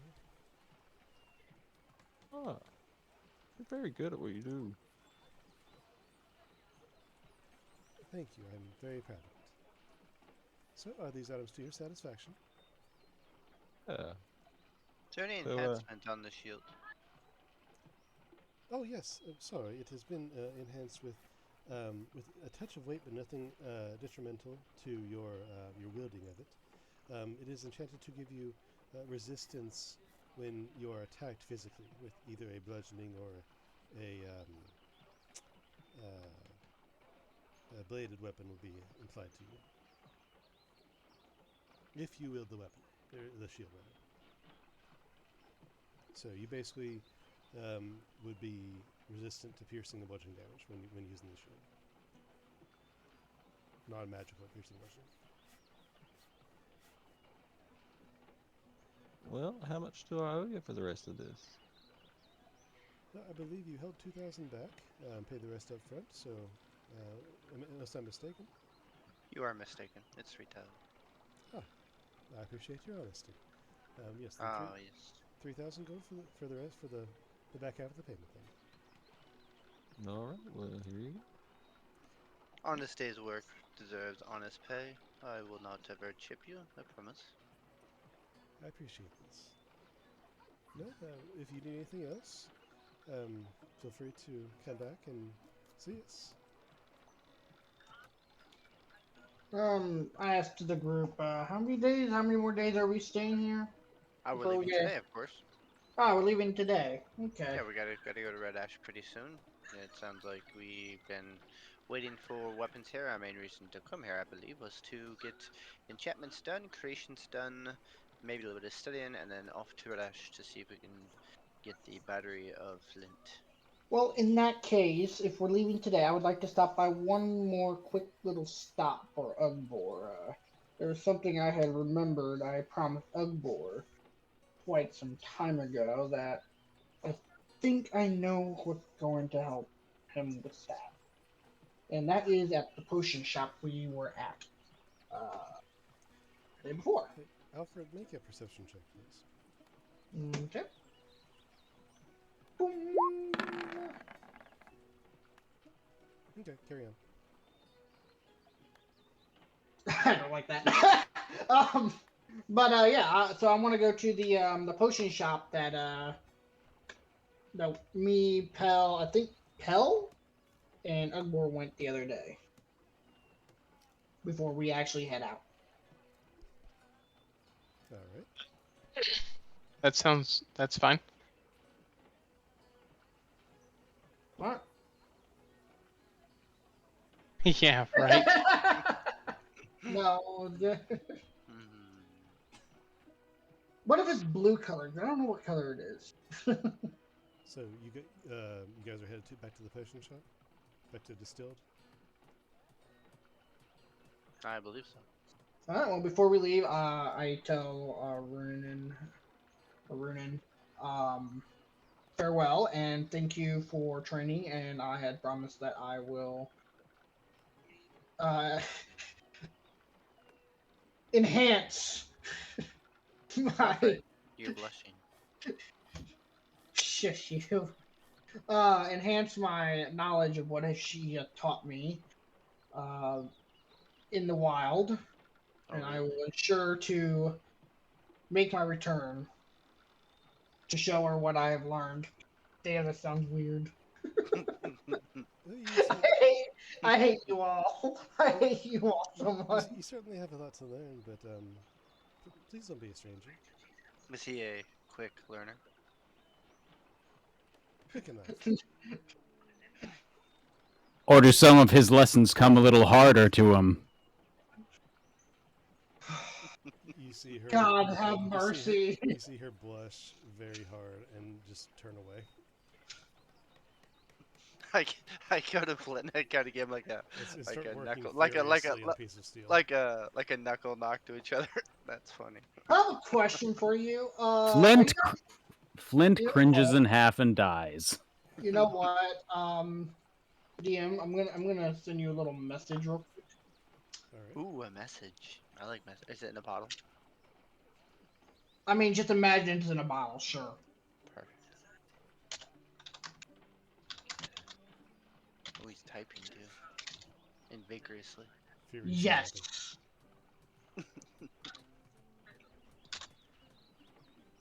Well, with this out of the way, you make your way to the potion shop and ingredient shop, Distilled. Place of potions. You open the door and come into a familiar sight for some of you, some not so much. The potions hovering mid-air, sprinkled with some sort of dust. And Ugbor, stay outside. Right. I kept you outside last time. I'm keeping you out this time. Probably for the best. Especially with a bigger sword like that. Yeah, stay away. Okay, hang on a second.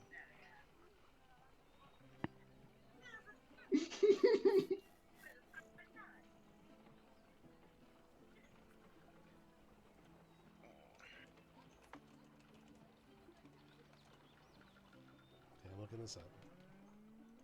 Please let me. Please. Maybe he's trying to find the little blue pill. We'll never know. No, I'm trying to find a clear liquid that's odorless.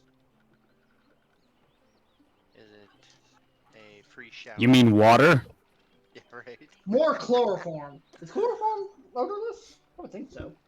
No. Is it not odorless? Oh, I don't think okay. so. It might. I don't know. Well, I'm gonna check that out real quick. It might. I don't know. That's gonna get me on some list. He's gonna chloroform the blacksmith lady. Now we see what's coming. You want a plush for me, girl? You're mine. So apparently it's actually sweet smelling. Oh, that's cool. And apparently along with a slightly... I want to know, who's tasted this damn thing to get that answer? A scientist of some sort. Hey. Does this rag smell like chloroform to you? I need Flint and Munson to make a dex save for me. Christ. Is it from a spell or from just natural someone doing something? A magical effect. Okay. That'd be a natural 20. That will give me. Hold on. Let me take a look. Dex. Have advantage if it's magical means. 21. Okay. And Flint rolled a 20. What was your spell? Damn. What's that? It was a 13. Okay. Oh, wait, no, sorry, 14. Without using any verbal or somatic components, you you cast the spell, and Munson and Flint feel the heat before anything and jump forward, turning around, ready to combat something behind them. And as you jump forward, you avoid the block of fire that just appeared behind both of you in a 5-foot cube each. Well, not each, but like in total.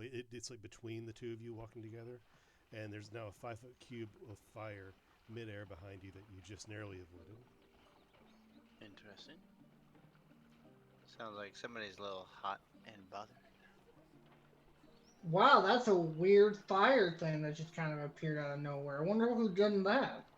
Huh, no idea. I draw my arcane firearm. Oh, you'll be fine, Flint. My bird saw who did it. It's fine. You see, though, as quickly as it came, it diminishes and dissipates, and even if it hit you, it probably wouldn't have done much damage to you. Seemed pretty weak. Yes. Yes, he is. I mean, it's a 2d8 fire damage. So. Did you upcast it? Because I'm seeing 1d8. Oh no! It's literally wait, just I a see the 2d8. thing. If he's Yeah. a level blank and above, then yeah. Okay, so yeah, I see that. So yeah, well, all the same. All the same. Well, Flint looks like we have a companion on our side. Or is he? Anywho, so the potion shop. I want to try and ask the shopkeeper if he had a potion of fear resist. You enter and you ask the shopkeeper about this potion. And after finishing his conversation with the person he was talking before you, he turns to you. I'm sorry, you said potion of fear resistance. Is that correct? Yes, please. I believe I have. And he walks through the shop very carefully and upright, standing very properly. Great posture on this gentleman. And he walks over and plucks a small vial from the air that's dark purple in color and spins it around, blows the dust off of it. I believe this is the one that you're looking for, and he reaches it out to you. Alright, and how much is it? All the potions in my establishment are 50 gold. Alright, I figured it was the case, but I thought I'd ask just in case. Alright, and then I will go ahead and buy one from your lovely stock. Thank you very much. And he holds out his hand. Alright, I go ahead and give him the 50 gold once I do some calculations. That is a clock, not a calculator. Is there anything else I can get for you if I'm not? You say every potion is 50 gold? Every gold Everyone potion. I have on stock. How many healing potions do you have? I have but a couple. Are you looking to stock up? Yeah, what kinds do you have?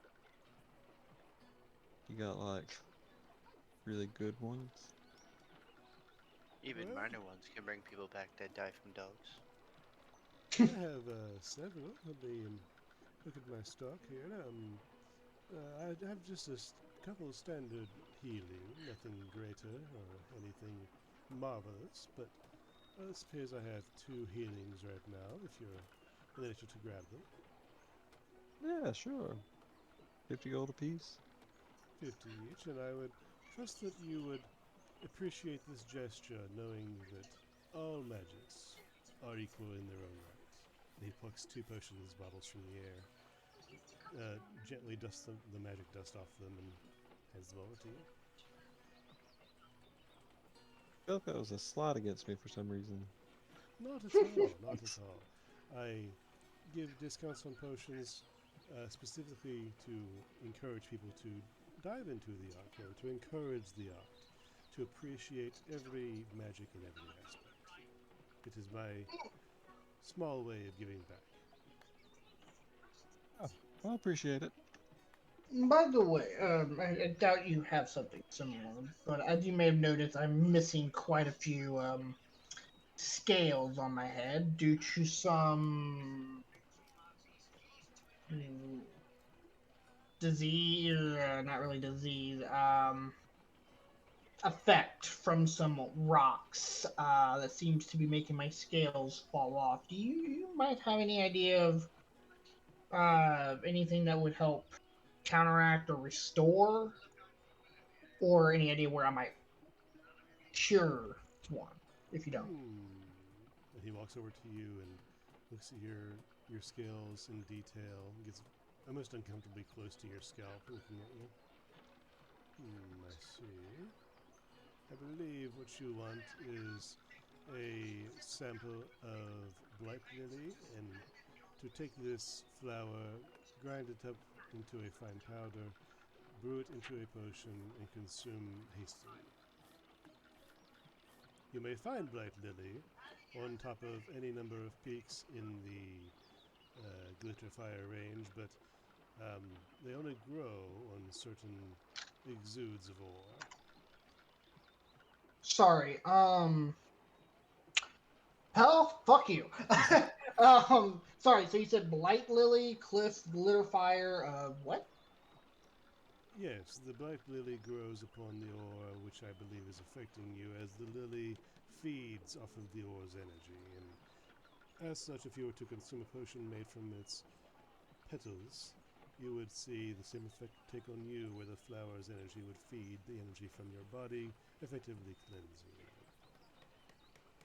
you. You seem to know a lot about this, this ore, or this, thing.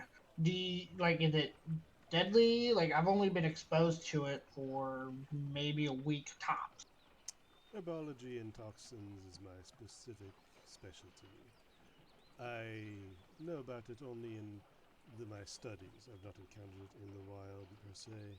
But if you have no other ailments and feel not ill, it might be a passing ailment that might go relatively quickly. Okay. It is something definitely to treat if your condition worsens, however. But yes. all this considered, it is relatively understudied as far as I am concerned. Yes. Might I suggest, if that's the case, if you're an expert in this kind, might suggest making a trip sometime soon to Cliffcrag. They seem to be having a lot of issues down there regarding to this thing. You might be able to have a large sample size and research for it. Because even their normal ore of silver and tungsten seems to be affected by this, as I was. Well, I don't have the means to go away on holiday at the time. I have my shop to tend to and many other experiments that I have cooking. But if you were to bring this cure to the good people of Cliffcrag, then I would implore you to let me know so that I might venture there on an errand of study. Alright, and do you know the nearest location where this blight lily can be? I haven't the foggiest. I assume somewhere north of Cliffcrag would be a good place to start, but I am not familiar with that exact range or its growing patterns. And you said I have to grind it up and put it in like water to heat up and then drink? You could grind it and make it into a salve of sorts and apply it to the affected area, but potato. Okay. And anything else I may need to know? Not that I am aware of. This is the extent of my knowledge on the matter. Alright. If I happen to come across any blight lilies, I will definitely try to make the cure of some sort. It seems to be at least relatively simple to make. So hopefully it will work, and if it does, the research could prove very fruitful to the miners of Cliffcrag, and might even access to some unique ores coming from there.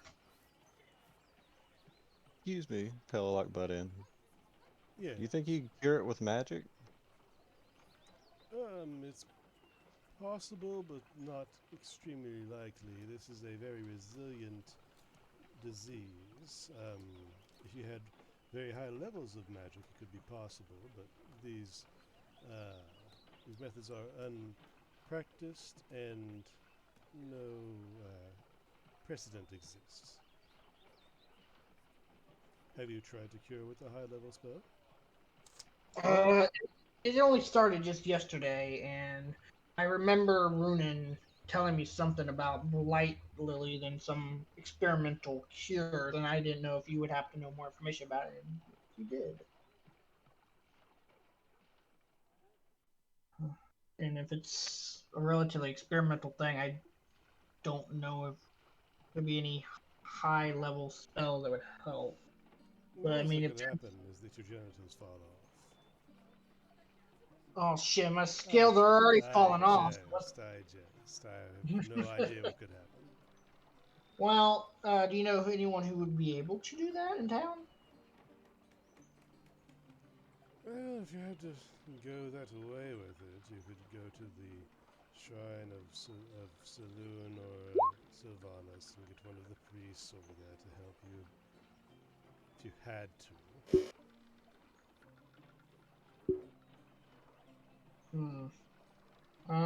What are I kind of turned to the party. Where are you guys going again? Red Ash? It's playing. If you guys want to go ahead and go to town or go start making your way there, I'm gonna go to the temple and see if they will be able to help me. I'll be able to catch up to you guys, no problem.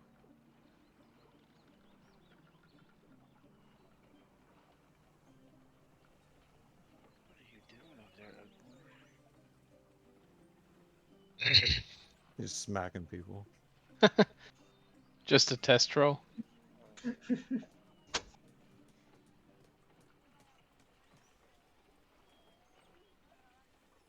so what are you guys doing?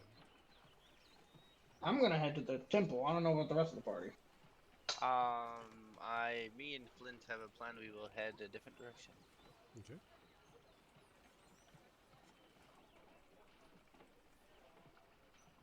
I'm gonna go with Alfred to do whatever errands he needed to run. Thank you, Ugbor. I knew I could count on you. And Rick's just gonna rickroll. There it is. Okay, and Palinel and Rick.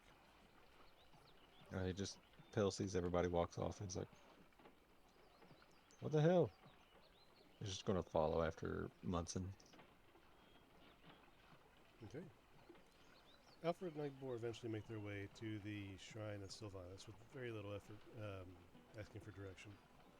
And you arrive at the shrine and see a couple people praying and one person whose hands are folded, going about, circling the area slowly. I'm gonna slowly and quietly make my way to the priest that is circling around. Making your way downtown? Yep. Walking fast? Faces past. He's hope. Well.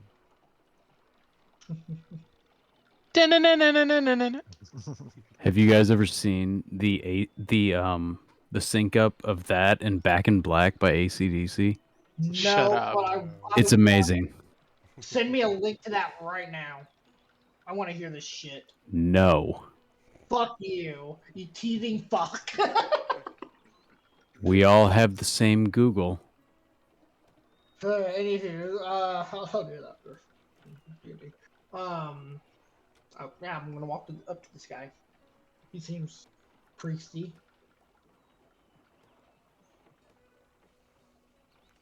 Okay, so you walk up to That the great gentleman. greatsword, though. Yes, Huh. Yes, child, can I help you? I was told that you guys might be able to help me. I have suffered from an invisible sort of illness that has affecting my scales from a certain rock, and I was told that you guys might be able to help restore, or cleanse my body, I should say. Are you suffering from a disease?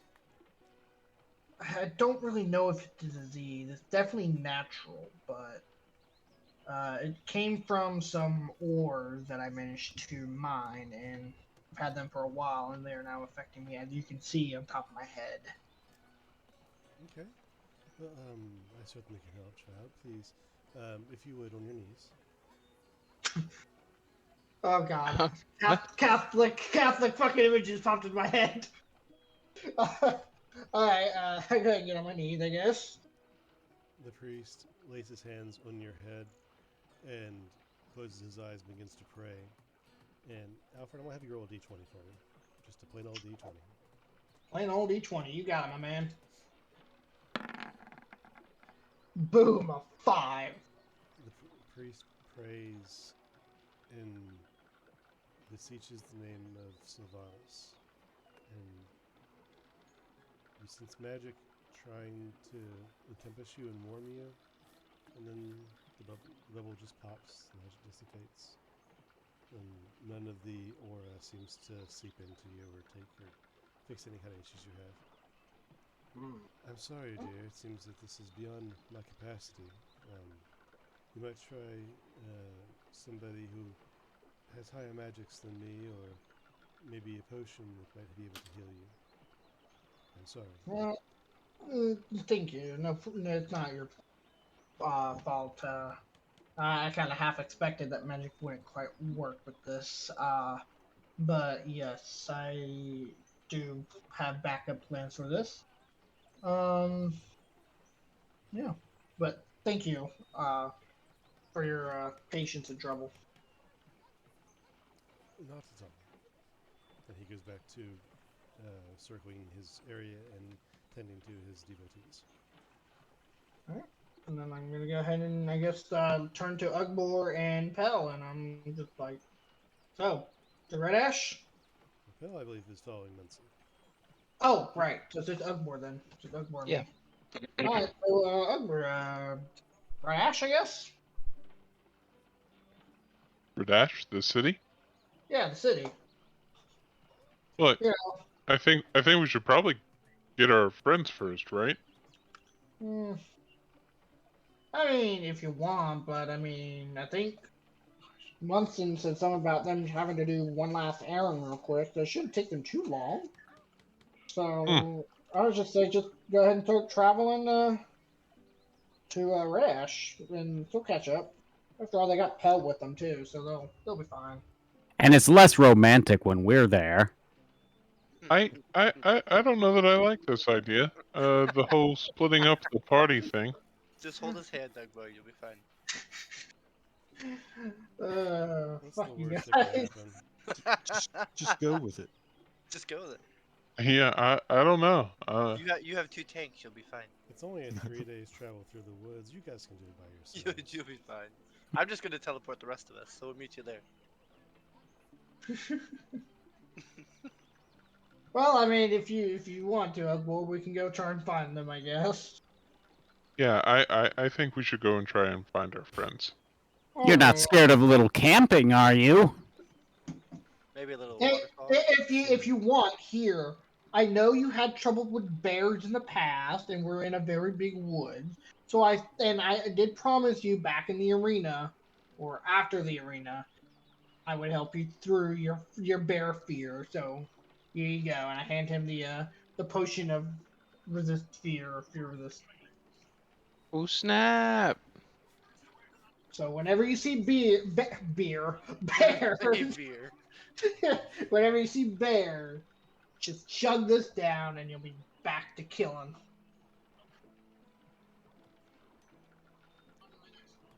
So while they pursue their religious quest, Munson, Flint, Pell, and Rick, what are you guys doing?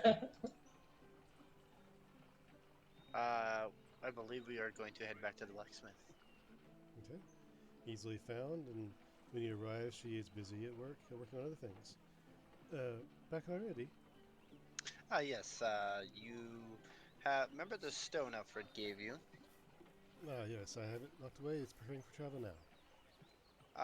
We will need that back if we can. We actually were told by the potion lady that there's actually a cure. We're going to show her what the materia was, so that we can go back to Cliffcrag and try to go help the others. Oh, right, sure then. It's just over here, and she walks to the back side of the forge up against the building and lifts up the edge of a box made, it looks to be of lead. It's just very heavy slabs that are kind of crudely assembled. And she lifts up the front flap, revealing the ore inside. And as she lifts it up, she steps to the side, so she's not in front of it. Can I buy the box that's with it so I can leave it in the box? Absolutely. And she How much you want? flaps the box closed and you know, puts the latch down and puts a very simple pin in it. We'll just call it 5 silver. Alright, perfect. I'll hand her 5 silver and take the belonging. All right, there you are. Thank you guys. If you need anything else, I'll be here. I appreciate it. Thank you. Thank you kindly. Anytime. Goodbye. Oh no, don't worry about it. Goodbye. I don't know what's going on.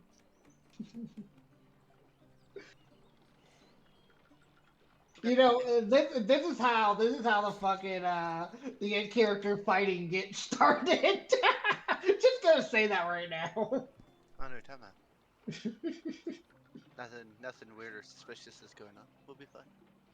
The question is though, would you act like would your characters actually know that I was the one? Because I did use meta magic or subtle meta magic. Even if your owl saw it, he wouldn't know that it would cast it. Well, the great part is, Alfred, you're the only one that have actually casted this spell in front of us multiple times, so it's easy No. to consume.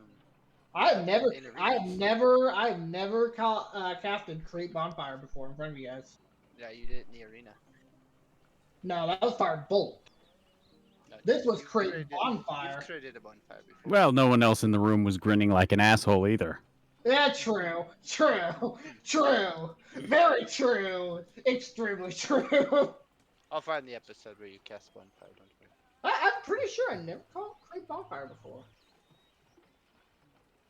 But I did say, Munson, I was going to light your ass on fire at one time. You know what? It's still shiny and pretty, and you miss like you do everything else.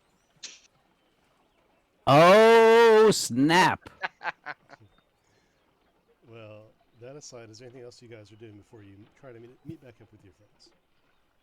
Nope, I think all my errands are done. I will message Flint, but God, do you have a way to crush this up finally without actually touching it? We'll have to wear some very thick clothes, masks, obviously. Yes, You're gonna go all fucking Breaking Bad on this shit. That could crumble it, yes. Do you have any tools that could crumble it pretty easily? The potion shop should have a pestle and mortar. That's true, we should go buy one. Good idea. We'll run back over there and grab the pistol and mortar from her, or try to purchase one per se, and then we'll meet everyone outside the shop to head to Red Ash. For the sake of time, we'll just say it cost you 1 gold for the mortar and pestle. Alright, perfect. Simple. And after some time just wandering through the city, you find each other meeting at a midpoint between the 2 destinations where you headed off to. And upon meeting, how do you plan to get to Red Ash? I assume by just walking, unless someone has a magical mount or teleportation spell. We can teleport. Perfect! Teleport away! I mean, I can't guarantee it'll be in Red Ash, but I can guarantee it'll be close. Better than walking. Yeah, Okay, might so go a few days off. So you guys are going to try to teleport to Red Ash? I'm gonna try to teleport to Red Ash. I like my chances with dice. Alright. Hell yeah. And this is how we go into the fucking Great Desert. Who knows? I know the location, where everything else is around it. I just gotta see. I gotta see if I can even cast it, because it's 6 levels. I need to, believe. Hold on, let me check. Little do we know that you actually 7th level, so I need to do player. DC 17 intelligence check to be able to successfully cast it.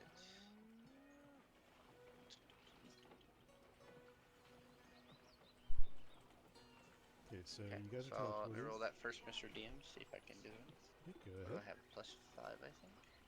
So this place you have only heard a brief description of. Correct. By the way, I'm assuming you're having that. You have that lead box. That in your is backpack. that's a dirty 20, so yes, I can cast it. Okay. So now that you have cast the spell, Percentile die. Or am I rolling something? Percentile?